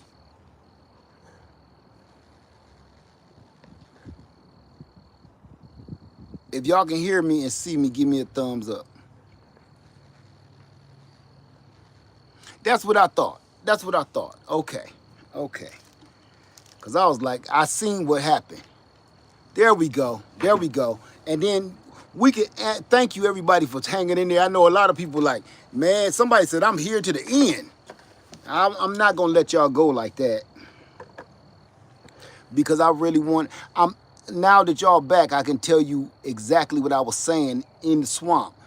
In the swamp, no matter whether you're on the Wi-Fi connection, whether you're on your own connection, whatever it is, your own data, in the swamp, it's almost like it's some kind of magnetic force that messes stuff up over there where the pond is supposed to be. That's the swamp. Don't nothing work over there. So, you know, I just wanted to make sure now that I see everybody was like saying, "Hey, Led, you stuck and you looping." I don't know how far the video got before I start buffering real bad, but the swamp is where the pond is going to be. Freedom Pond, that area is like a dead zone for phones and electronics. I don't know why. Say, you glad I'm safe? I'm fine. So it stopped when you said where the pond is going to be. What did I say? Soon as you get to that pond, say, my Renaissance grandma said you were getting to the, I know you was about to say getting to the pond, I bet. I mean, getting to the swamp. That swamp won't let you. So y'all didn't see me, y'all didn't get a chance to see where we were. Y'all didn't see none of the swamp. So you moved the camera with the stick and you were headed to the pond. That's the last y'all seen of me? I hear you and see you. Thank you, Bobby. Flew away. Say it froze on the swamp, right on the edge. You see how? Okay, say okay. My Renaissance grandma said we saw the swamp. Y'all saw the big tree. Okay. Said we saw the swampy ground. Okay. Okay. Say I saw the swamp. All right. Okay. I wanted to make sure that you saw the swamp because that is actually all of that area, that whole dip. We were at, that's a little valley. And at the bottom of that valley, that's where the pond is going to be made at. Stuff still crawling on me. So that's where the pond is going to be. Because it holds water, it's like swamp, it's clay. So water actually sits there and stagnates over there.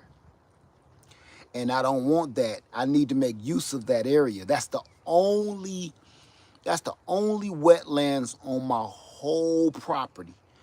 It's it's about it's about a quarter or half an acre of wetlands over there. And that's where all the deer come from. All those animals come from that area right there. So y'all didn't see the deer prints and all the animal prints or nothing, right? So literally right over my shoulder is where all of that goes on. So this is why I'm telling you it's my dream. This is why. I just wanted to give you a little taste without taking all day. We've been in here like what, 2 hours? At least I was able to give you something and show you something of why this is so important to me.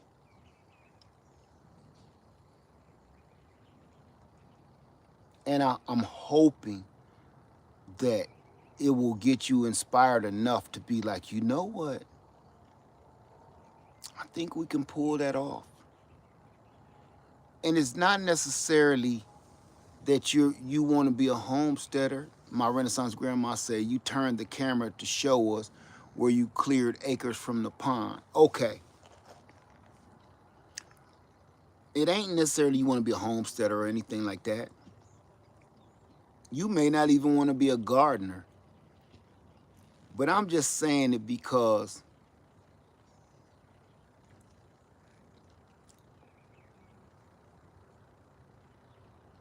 they owe you this.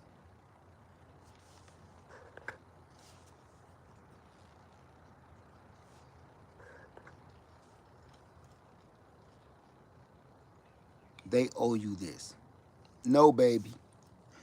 In a minute. We all deserve a little piece of land of our own. We all, every last American deserves it.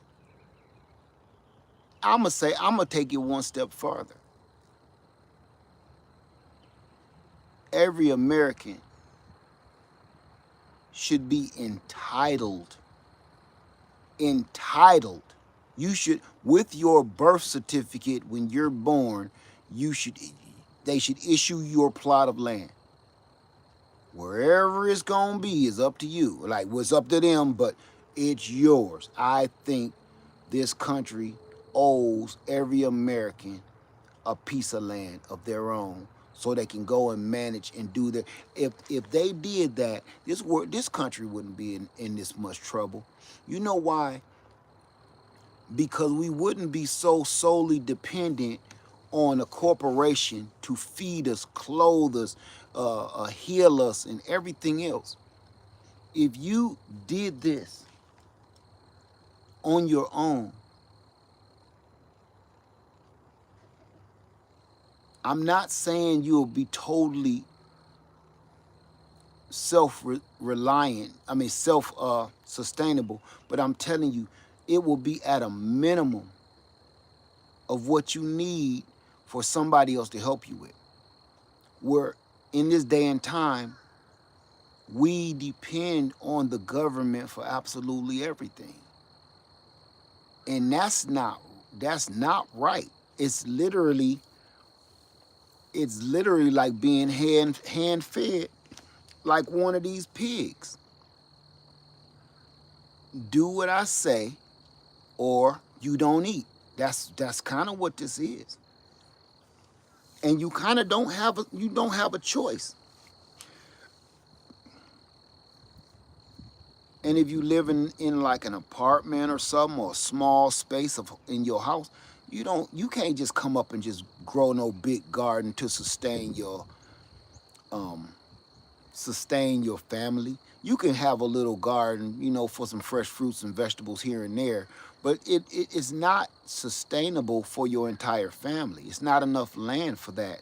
Or even if you're growing food in your apartment, it's almost impossible to grow to be self-sustainable inside of like a 1 or 2 bedroom apartment, and you got about 2 to 4 children and a husband and wife. It's not. Thank you for that, Queen BG. Thank you for that, Queen BG, for the Pine Fund. Thank you, my sister. Thank you. Um, so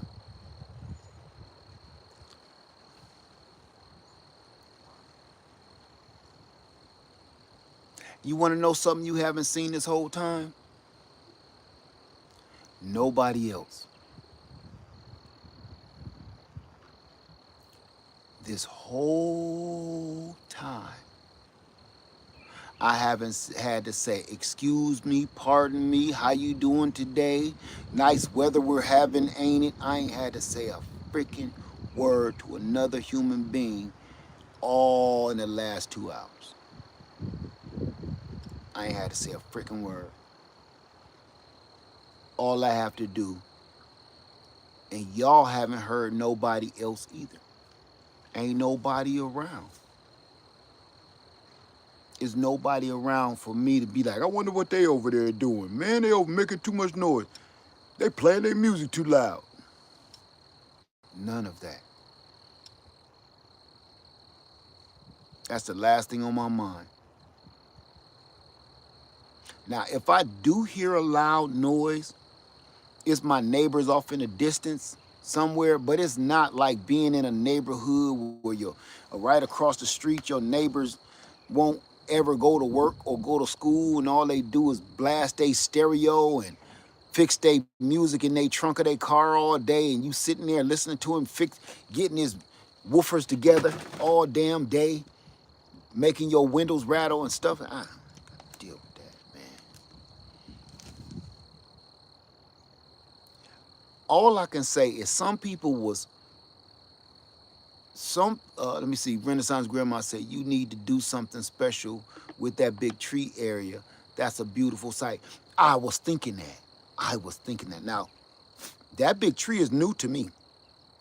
That's new to me. That must have happened and I didn't know. Because that wasn't there. The area I took y'all was the same path me and Lady Led took when we first found this land. That wasn't there. We definitely would have seen that. So, yep, right, TF. No lawnmowers, leaf blowers, all that crazy tractors and gadgets running all day. You wanna know something dope? You wanna know something dope? I got more. I want y'all to, let me see. So when you said buy land, we did. When you and Homestead Heart said plant food and can, we did. Mad respect. Thank you, Catherine. Thank you. I want to show you something. And I want you all that's watching me right now to think about something. I want you to ponder. I'm gonna ask you a question, and then I want you to ponder on what I say.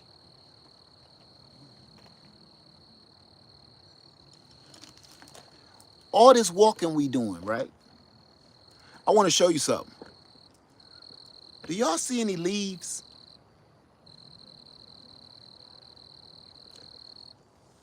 Do you see any leaves?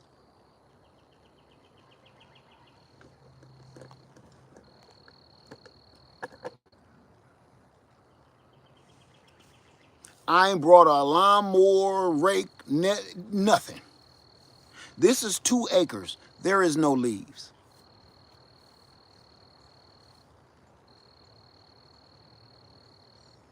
But inside the city, there are so many leaves that they have leaf collection days.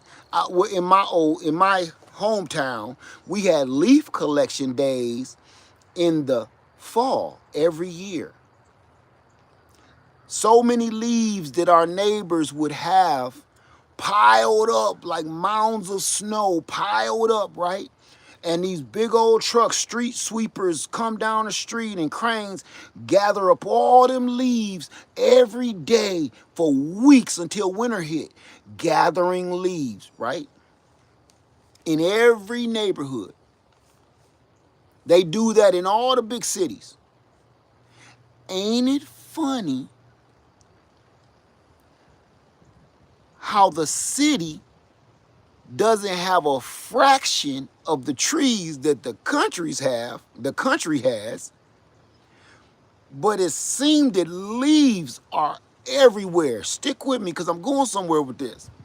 Leaves are everywhere. They in your garage, they around your backyard, they in your front yard. You spend all fall and half the winter raking up all these leaves, but they seem like they never stop falling. They never stop coming until it actually snows, right? If you live in the South, you never get rid of leaves until summer hit again in the city.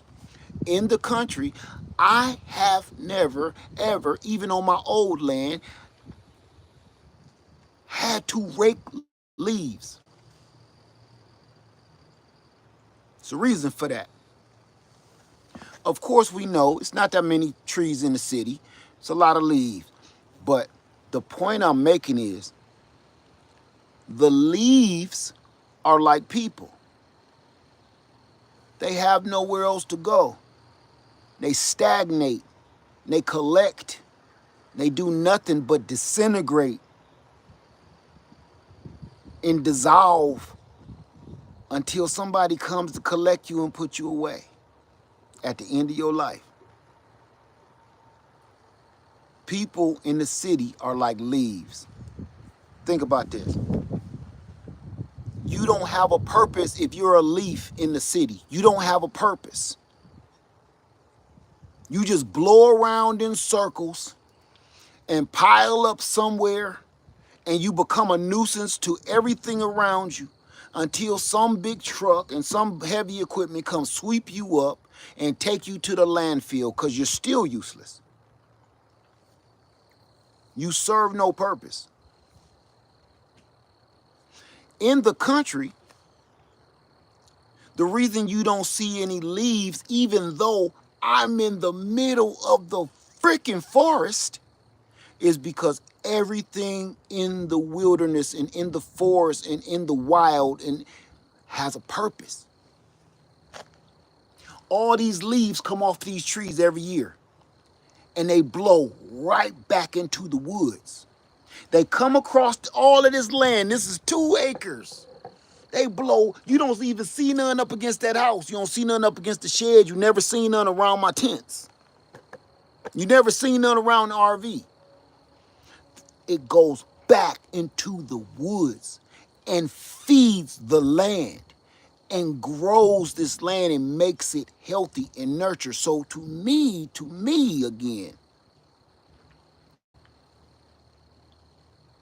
I'm like a leaf in the country.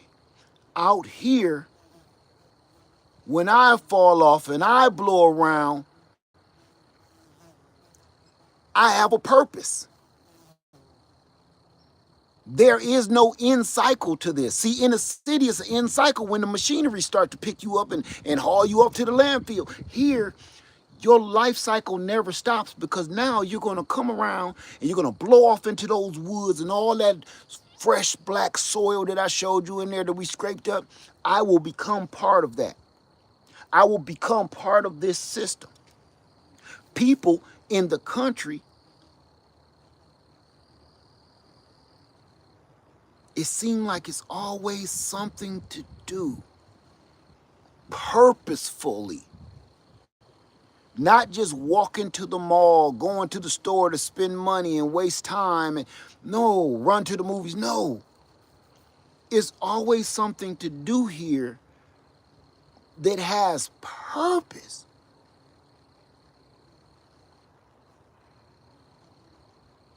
So I kind of feel like I'm like a leaf in the country. Every time I blow around and shift around, I never sit stagnant because I got too many purposes, too many things need my attention.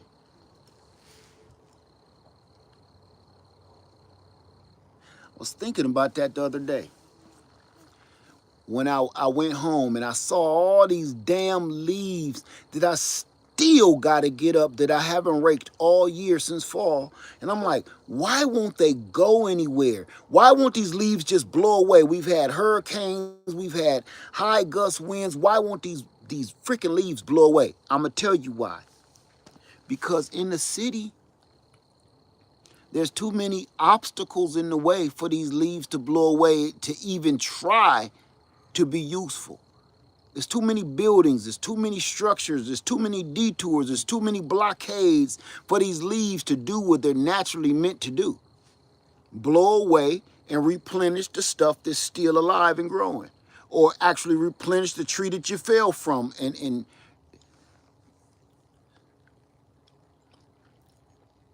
it's too many things in the way. And that's just like people to me. It's really hard to move forward inside the cities because you just got too many roadblocks. There's too many people there to stop you.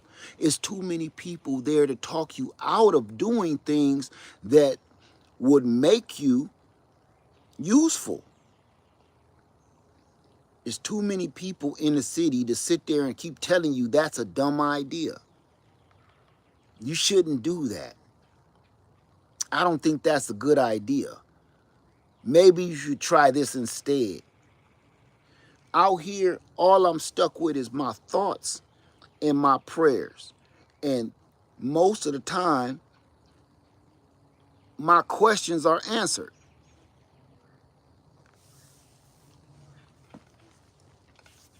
So I didn't mean to ramble on.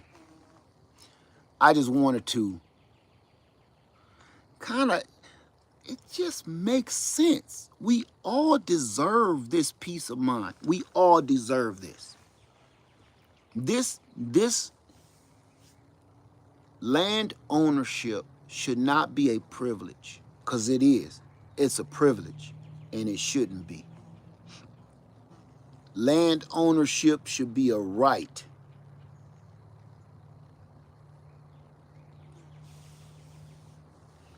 I say if you have to pay taxes, if you have to pay taxes, then it's my right. I should have to pay you taxes on something that was given to me at birth. Everybody should have a piece of land. Everybody. It's too much land in the United States of America, even with all the overcrowding and overpopulation that we have. And you know, can I tell you this too?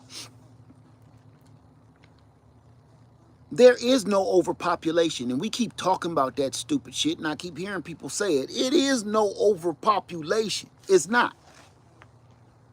We keep talking about, listen, since I've been a little baby boy, I've been hearing the world will, and in movies, the world will be overpopulated by 1980. The world will be overpopulated by 1990. The whole world will be overpopulated by year 2000. Blah, blah, blah. We've been hearing this for at least 50 years or more. We've been hearing this since I've been alive and before. Now, haven't we been saying the world is overpopulated, not enough food, the world is overpopulated, not enough water, the world is overpopulated? We've been hearing that. I'm going to say just my lifetime. Am I right? We're using the wrong words. I told you I hate when people play with words. We're not overpopulated. We're oversaturated. It's a difference. But they play with words. I told you all you got to do is change a few letters of a word to make it mean something else, but then keep using it in the same context. This country is not overpopulated. It's oversaturated. What I mean by that is, if you got a dish rag and it's sopping wet, is the rest of your house wet too? You know this dish rag or this sponge can't take another drop of water without running down your arm, right? Stay with me. No, it's oversaturated. This sponge is oversaturated. But this sponge in the sink has nothing to do with the rest of your entire house. If your situation is just right here in this sink, it looks like a disaster.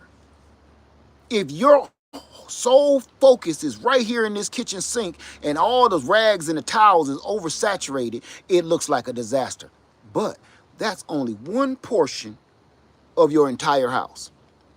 So if you make a big deal about all the sponges and rags and towels are wet and oversaturated because you flooded something, it looks bad. It sounds like an emergency. But you know what you can do? Step back and go in the living room. What I mean by all of that is, we've been saying we've been overpopulated for years. Nothing has happened. Nothing has happened. They have not made more food. If anything, they have made less. But since in my lifetime, the population of America has even doubled, if not tripled. But we're still not out of food. We're still not out of water. Because they play with words. And what I mean by that is, just like the rag and the sponge, we're only oversaturated with people in small areas. New York is oversaturated with people. But they say we're overpopulated. When you hear the words overpopulated, you think the whole world is overpopulated. No. New York City is oversaturated. Chicago, Illinois is oversaturated. Detroit, Michigan is oversaturated. All of Florida is, I ain't gonna say all of Florida, but you get what I'm saying. California is oversaturated. But there is land all across this United States. And I'm not talking about even tapping into none of the state forests and anything like that. I'm talking about just plain land. But they won't let it go. It's desert out there in Arizona and everywhere else that don't know about. They won't let that land go. Where people can live, and people are to this very day thriving and surviving on land in Arizona. And you can look for miles around you and not see another damn thing but a cactus. But they say we're overpopulated. That is a lie. They say there's not enough water to sustain all of the population that we have now. That is a lie, because they haven't even, if you go to all of these areas that don't have water and you tap a well, you have a water source. There are water veins running all throughout. Big Sky says, I'm in Arizona. See? There are water veins running up underneath this ground all throughout the United States of America. We are part of the Great Lakes. We got some of the best and most fresh water on the planet. But we're running out of water. Man, I've always been like, man, tell that to somebody that's really stupid. We are not overpopulated. We're just all too concentrated in small areas. And if you don't get out in the world and notice that how big this place is, you'll keep thinking, you'll keep believing them. You'll keep believing that we're overpopulated. You'll keep believing that, and it's not true. It's not true. And just like they say in some of the, on the continent of Africa, they say all of those different countries in Africa, oh, they overpopulated. They ain't got enough food. They ain't got enough water. No, because they're being robbed blind of all their resources. That is the richest, mineral richest, gem richest. That is the richest place on the entire planet Earth of everything. There is no reason of resources. All resources come from Africa. All of them. Do you hear me? You might have a little sprinkle here in this country, a little sprinkle here in that country, a little something here in this country, but everything comes from Africa. There shouldn't be no reason why any of those people are hungry. The only reason they're hungry is because they're being robbed of all of their resources and pushed out into smaller places in their own home. So that's what they use, those same tactics here. They push us in these cities and they make us fight for food. They push us in these little boxes and try to make us coexist. Listen to me.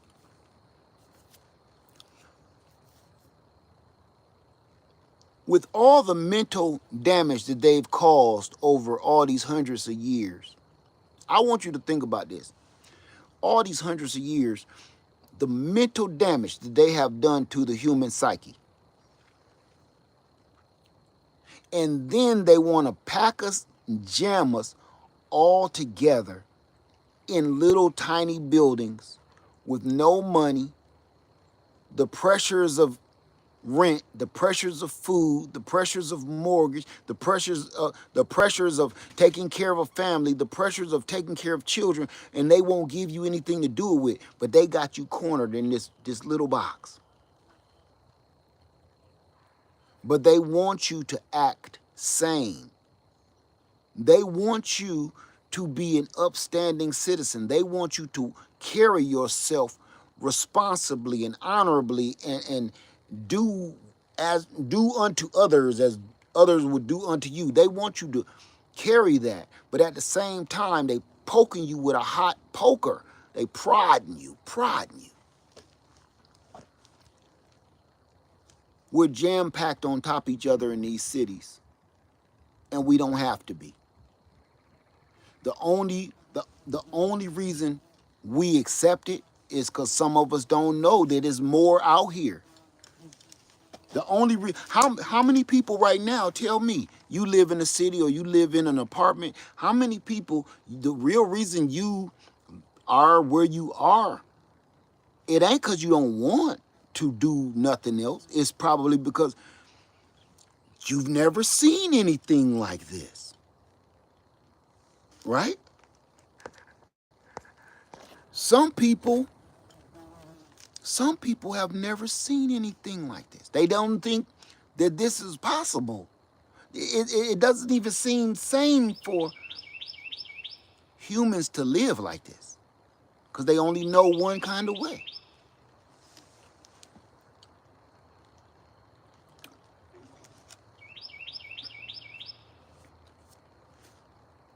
I think absolutely every American needs at least 2 acres. Period. I said it and I'm done, and I mean it. Uh, Aqua Love says a little scared of the unknown. So everyone is miserable in London. Think about it.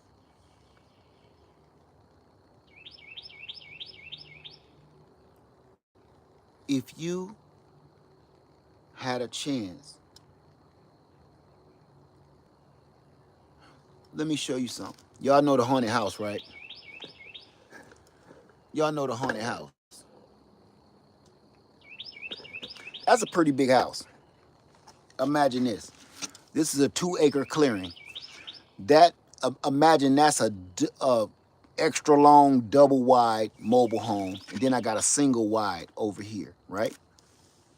All of that stuff is on my land. I got an RV, I got chicken coops, garden, 2 mobile homes, and a shed. And I just want you to see how much land is still left over for me to act up with. I can still do this. So I'm trying to give you an idea of what 2 acres is. Every American should at least have 2 acres because it's way sustainable. It's way sustainable to do this.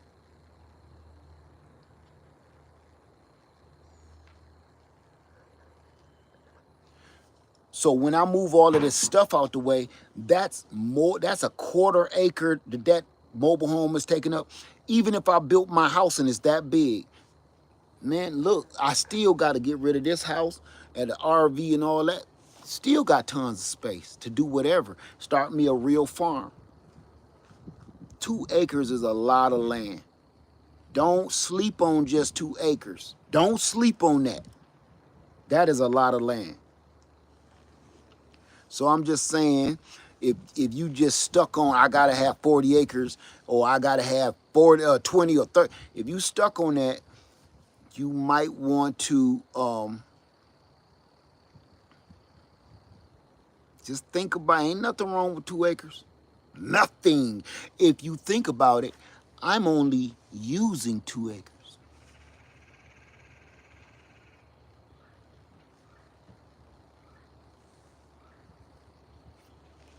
I'm only using 2 acres. So imagine what you could do. And you know what I think about a lot? What about the young people? Man, if I was back in my 20s, let's see, I'm about to be 50, 52. If I was like 22 with this, oh,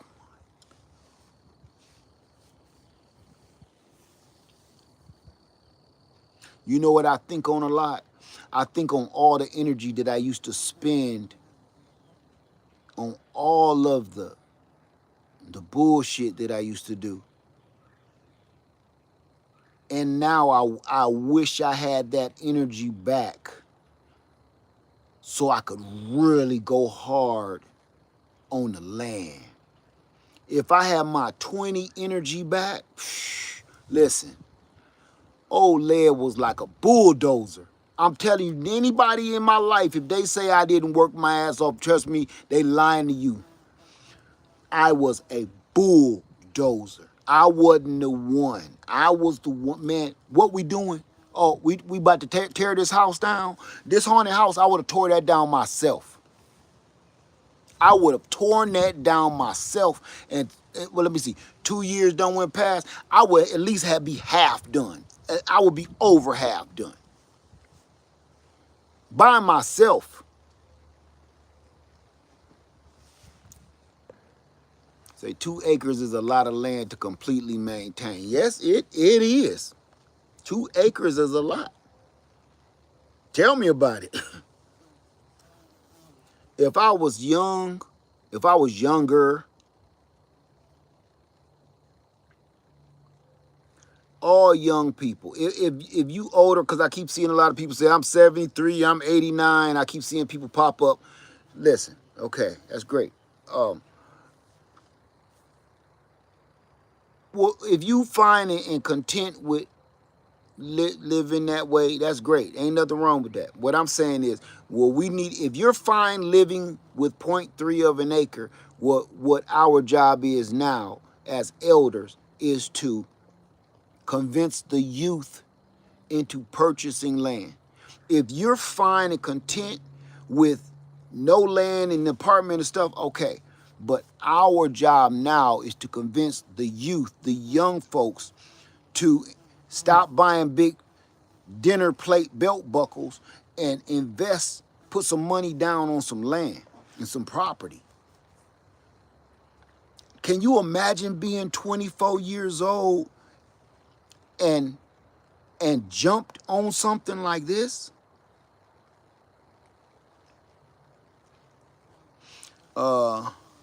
See, Dipper, that even means something different now. I can't even say it. He said a generation of young studs back then. You can't even say that these days. It means something completely different. It means something completely different. Boy, when I was 24, hell, even in my 30s, I was out. Listen, I've always been a big dude. I was like a wrecking ball, man. If you say we got some work to do, if you said we got some work to do, just tell me what we doing. Ain't no, wait a minute, let me rub some of this cream on under my kneecaps. Wait a minute, let me take a couple of these Dones pills for my back. Wait a minute, let me grab some Tylenol. This is how long we gonna be out there? A few hours? Okay, forget the Tylenol. Let me go grab some ibuprofen. Wait a minute. Wait a minute. I got to run back in the house real quick. I forgot to take my multivitamins. Wait a minute. I got to get me some gloves because you know my hands get chapped up real bad. Boy, they go to bleeding sometime because you know my skin don't moisturize the way they used to. Shit. Gloves? Man, I didn't start wearing gloves until I was at least 40. Wait, oh, shh, let me, boy, the sun is boiling out here. Let me go get my big hat. Oh God, let me get my big hat.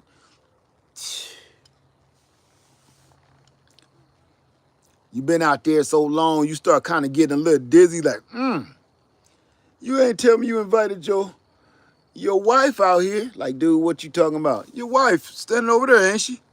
No, man, is you okay? Man, she waving at me. She telling me to come here. You so old. You start hallucinating, you get too hot. And when you get old, you start getting too hot, you start hallucinating and shit. That's when I know to go in the house. I know when to go in the house. When I start seeing stuff keep running in the woods and there ain't nothing there, and I'm like, when you got to keep doing this? Because it seems like stuff is around you and some of it is whispering, like you can hear whispers in the wood, like, land farmer. Who that? Who there? Land farmer, over here. Huh? Shit. Go in the house, get you some electrolytes, make you a sandwich, and you take your shoes off and let your blood run through your baby toes for a little while, because you done for the day. When you start getting old, that kind of stuff start kicking in. You'll work 48 hours straight and you just kind of just be jacked like, ugh. I used to do doubles and triples on my job and just be up all night like, yeah, I've been at work for like 2 days, but I'm good. That check gonna be fat. Ah, not no more. Shit, I can't now.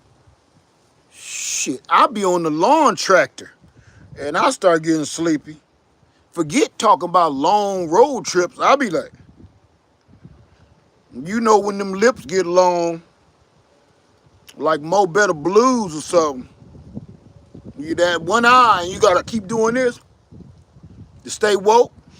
You turn the music up. Yeah, open the windows to get some air. But that eye, you kind of rock yourself to sleep. That eye won't open. Then that bottom lip getting long, but you trying to fight it, so you kind of look like Rocky Balboa a little bit. Shit, that's what it's like getting old. I never used to have to worry about that. Boy, if we could talk our youth into getting some land now so they could get some stuff accomplished.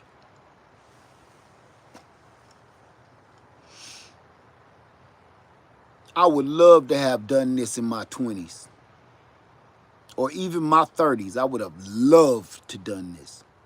Because by now, 20 something odd years later, the accomplishments that I would have been able to accomplish with that 20-year-old blood running through me. Wow, wow, wow. And at 20, you're not going to do that. Some elder needs to come to you and say, hey, young blood, man, you pretty smart. I like you. You know what you should do, man? You should mess around and go buy your little piece of land. And I don't give a damn what you trick them with, but be like, you can. They get a better Wi-Fi signal out there on some land. You can play your PlayStation to. Mm-hmm. What? Better Wi-Fi signal? Yeah, yeah. When you got some land, you clear it out, boy. You get the Wi-Fi's all over the place to play your PlayStation to. I don't care how we trick them. Just trick them and get them out. Shh. Put it in their head. Put the seed in their head. Shit. You mean to tell me I get a faster broadband gaming modem? Man, look, you won't need no gaming modem out there in the country. That fresh air, man, carry that signal like a seabird. I'll tell you that you go out there and you will see. Just put it in their head. Tell them something stupid.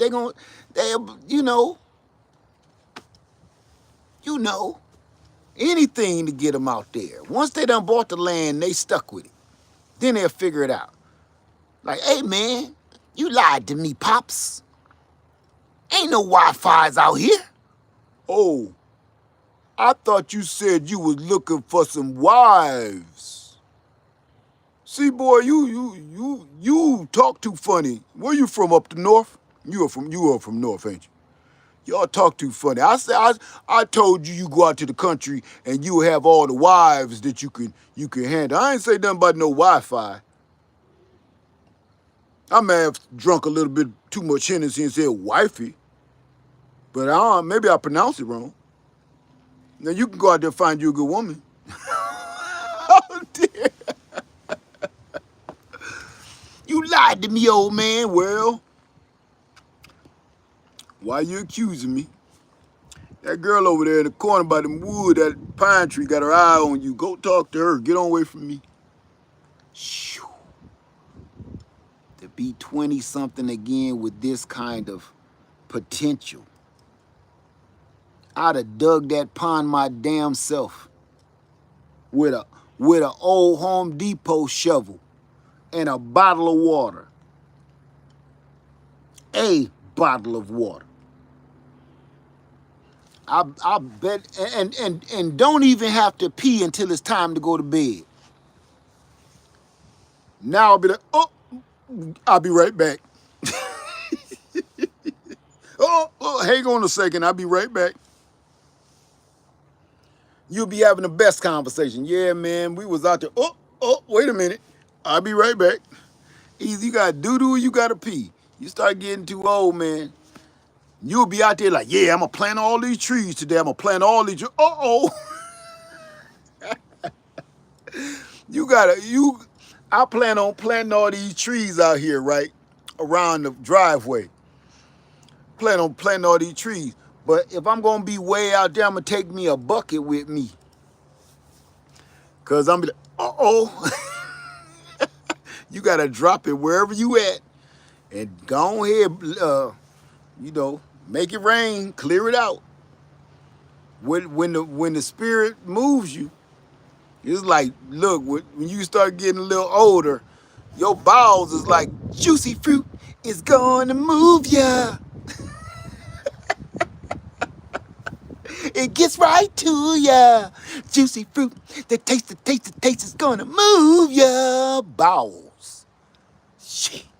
You don't walk out too long you go too far for too long, boy. You better take some tissue paper with you. I keep tissue in my pockets and a pair of good socks. Cause you might have to do some wiping when the spirit catch you. Y'all remember the song by what's her name? Gloria Esteban, right? The rhythm is gonna get you. You start getting older. When you gotta pee, you gotta pee. You gotta doodle, you gotta doodle. Rhythm is gonna get you. Woo! That's that's how it bubble up on your guts.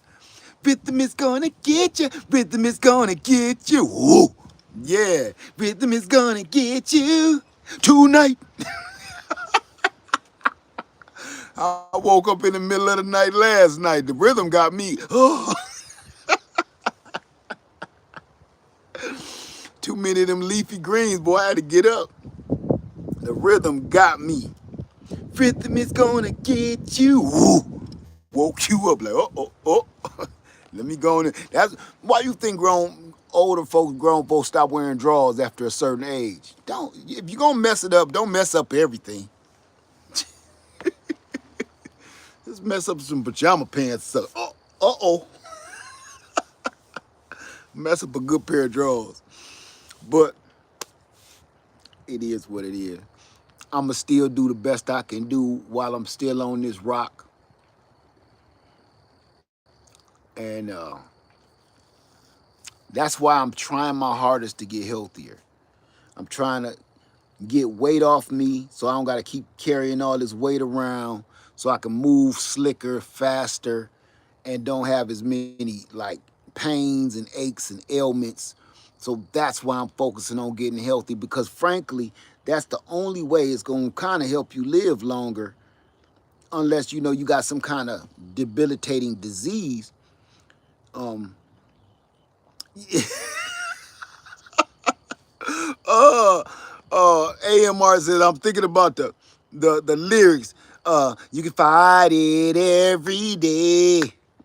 Da-da-da-da. Yeah, you can't fight this. You can't fight it. No. So, uh, there you go. Right. Ladybug said, this is your legacy. This is your legacy. This is it. This is mine. And I want to leave it better than I found it. I found it with a lot of junk on it, and I want to get it all gone and make this a pristine piece of land. I only got a few junk pockets that I really need to get on top of. And this whole thing, the rest is pristine, right? Really, the junkiest part of my land is the pond and this pile right here. That's it. Everything around here is the junkiest part. Once I get that tackled, man. I ain't mean to keep y'all on here all day.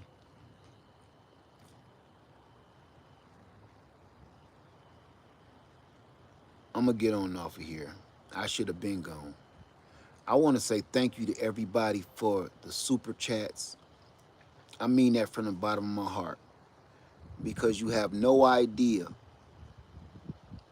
I don't think you really truly understand what you're doing and how much that means. I will have a pond out here, and it's going to be a lot due to y'all. I can't wait to show you.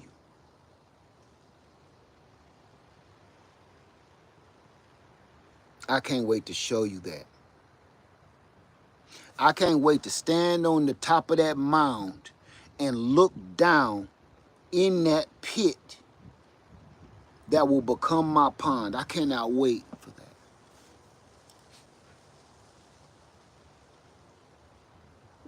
and then fish in it. I'm telling you, y'all, this is about to be, this is about to be one hell of a journey, because my life is upside down since I bought this land. It's like I've become a whole nother person. Things that I never would have thought about or never wanted or never even fathomed, I'm doing. Things that I never thought I wanted, I crave.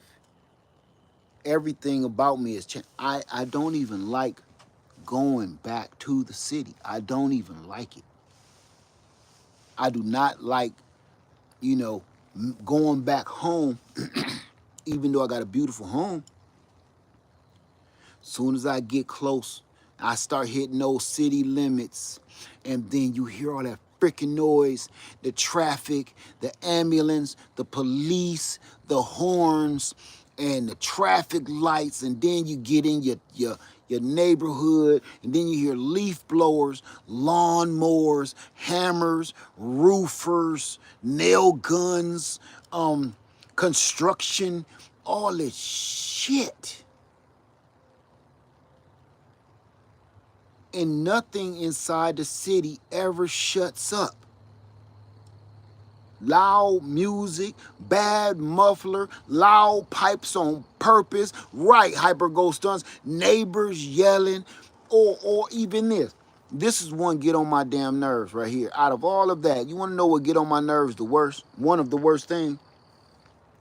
When, say your neighbor just too damn lazy to come. If they coming to pick the kid up or pick somebody up, they sit outside the damn house and lean on the damn horn.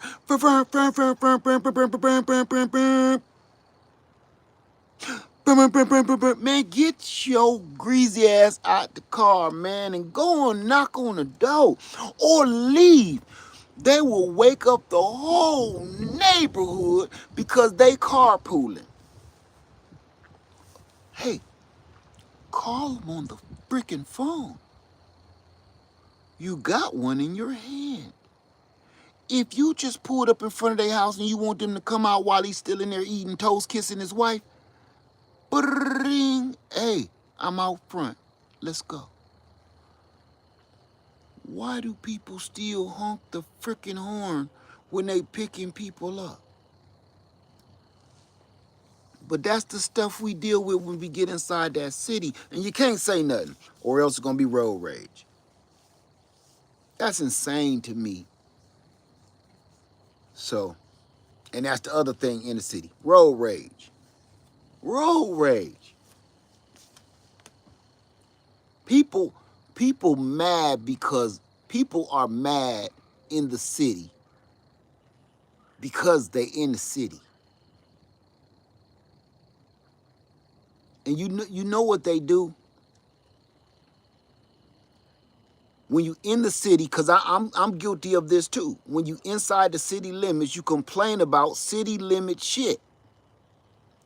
Oh my God, another traffic jam. Oh my God, another car accident. Oh my God, another detour. Oh my God, more road construction. Oh my, that's normal. We complain about the things inside the city that is not new and been going on ever since they built cities. This is normal, but it's almost like we crave it. We enjoy it. We enjoy complaining. We enjoy being angry. We live in the cities to be angry. We are in the cities angry because that's what it's meant for. Everything around you is to set you off. Everything. Everything. Oh my God. Oh, you got to go around, man. Don't get me started. Everything in there. Traffic jam. Oh, what's wrong with the traffic lights? This dude ran a light. Oh, this dude ain't cut his blinker on. This dude cut in front of me. This dude he can turn on red, but he won't turn on red. That dude took my parking space.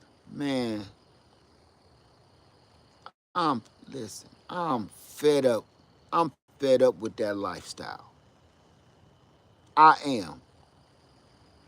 If if things were different financially before this whole economic crunch, I would have sold my house. I would have. Because I'm holding on to it.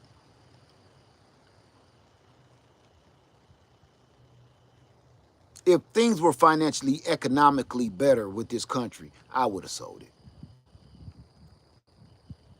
Because I would have made a come up, got my wife a nice house, still had a chunk of change still left over to do all of this instead of me pinching pennies and stuff.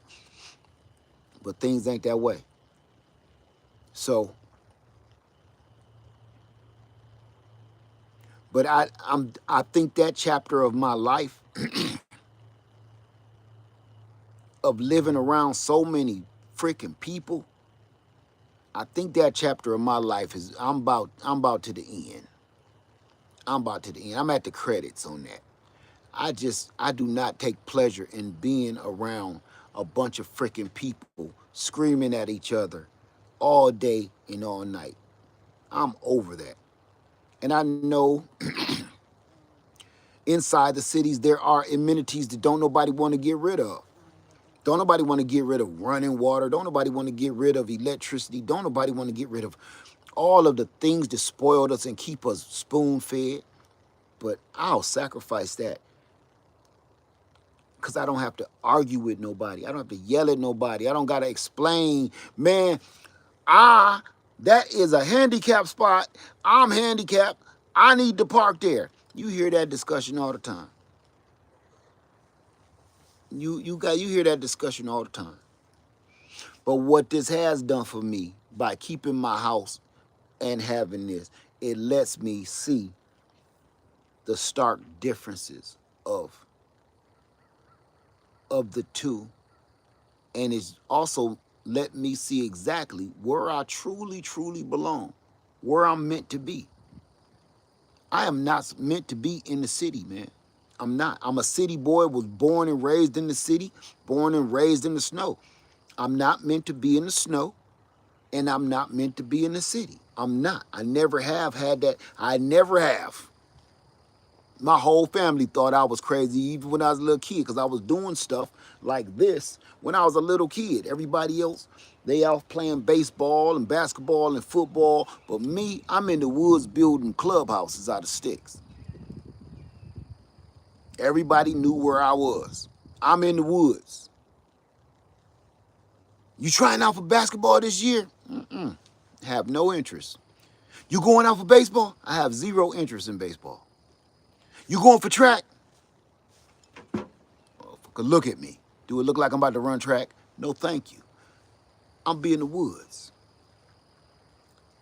I'm out here in the woods picking mulberries, eating rhubarb, fresh lettuce, natural real lettuce and green collard greens in the ground around this golf course around the pond we had. That's what I did for fun. I don't want to go play no sports and throw no balls around the field. To more power to the people that wanted to do that. I wanted to be like this. And what I end up doing was forcing myself, because this is what where you can probably relate right now. After I got a little older, it's not so easy to go off by yourself and and go in the woods and build no clubhouses, because after a certain age, it gets creepy, right? Okay. So you force yourself into being something that you're not. You force yourself into city life. You force yourself into the street life. You force yourself to adapt to your environment. Knowing good and well this ain't you. This ain't you. No matter what it was with the city life part, you know that's not you. It don't mean that you joined a gang and stuff. I'm just saying this city life really deeply wasn't in you, but you knew you had to conform to this, or you will never get a good night's sleep because people won't stop talking about you. And then you get a little older and realize, hey, F all of y'all. I don't care what none of y'all think. When I moved, people thought I was crazy. I'm moving to the south and I'm gonna grow the biggest garden I ever grew. I'm gonna have chickens. I'm gonna have, at the time I said, ducks. I'm gonna have some goats and some pigs. My brother and everybody. Now my brother, he was like, I believe you. My brother and my mother, my older brother and my mother was like, I believe you. I didn't have to convince them what I was serious as a heart attack. My brother said, yeah, I know. I'm like, what? You looking at me crazy? He said, I ain't looking at you crazy. I believe you. I know you will do it. I know. All of my friends, they knew. But everybody else thought I was crazy. You gonna leave, man? You got this, you got that, man. You doing all this. I'm selling all this shit. Cars, Cadillacs, boats, motorcycles, all of this trash. This is trash. These are things that I can get another time somewhere else. But right now it's holding me back from my dream. I'm out of here. And I left. I packed and I had an RV, I had a trailer, and I had a boat. And that's all we had. And packed up a couple things of our items, put a few things in storage, and left. In the middle of the night, like a real city person that live in the hood. We don't move in broad daylight, you'll get robbed. Everybody get some sleep today, because we leaving tonight. How many people live in the city? Live in the hood, okay? Let's just say sketchy areas. How many people live in some sketchy areas? You know, if you live in the city in some sketchy areas, you never move in the middle of the day. The only time you move in the middle of the day or early in the morning is if you know you can have everything out today. Because if you like, we're going to take some stuff today and come back tomorrow and get some more stuff. If you do that, you're going to come back. Ain't nothing going to be in your house. So what we did, we always moved in the middle of the night. Like, kids, get some rest. Babe, get some rest. Because 2 in the morning, 2 a.m., I got the alarm set for 2 a.m. And everything is packed up at the front door, back door. Everything is cleared out, the garage, everything. You never let your rest of your neighbors know you moving. If your homeboy from cross street come over, hey man, where you about to go? Oh shit, nowhere. I was just cleaning up the garage, you know. And even if he's your best friend, man, what you about to do? Oh, I'm just cleaning up the garage, you know, because he'll go squeal and tell somebody unknowingly, like, man, he mess around about to move, man. Who about to move? He spreading your business and he don't know he dropping dime on you. Who about to move? Oh, lad. Oh, for real? The one with the motorcycle? He still got that, right? And he moving when? Today? Oh, for real? He still got that big screen TV? Oh, for real? Okay. Is they there right now? Thieves, man. You live in the hood, you move in the middle of the night.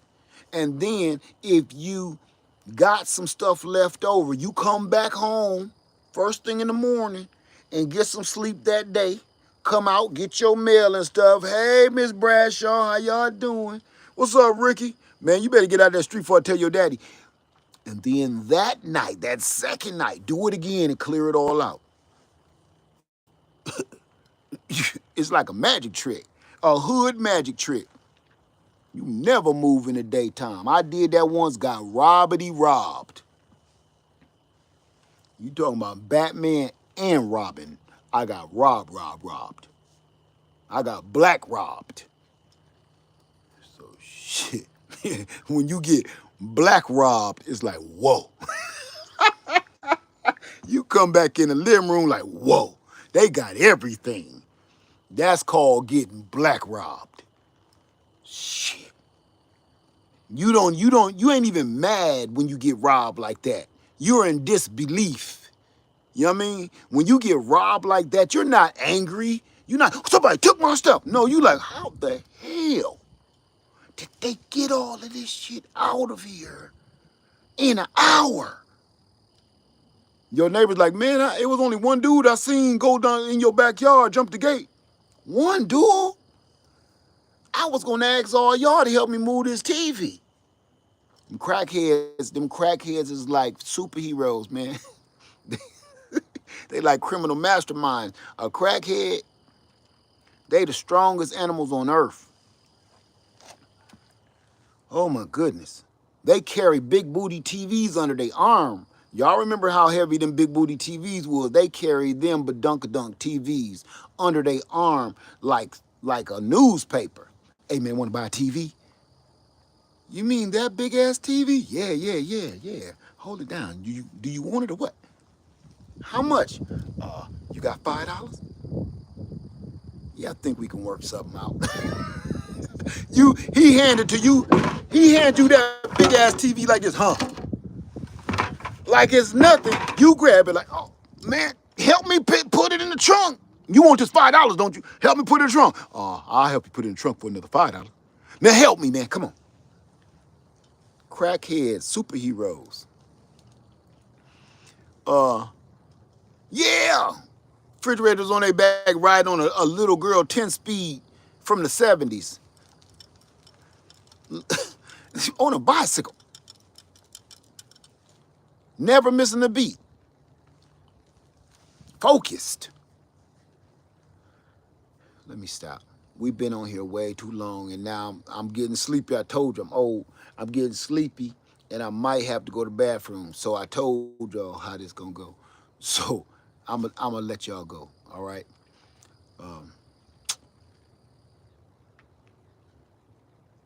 Been one hell of a ride.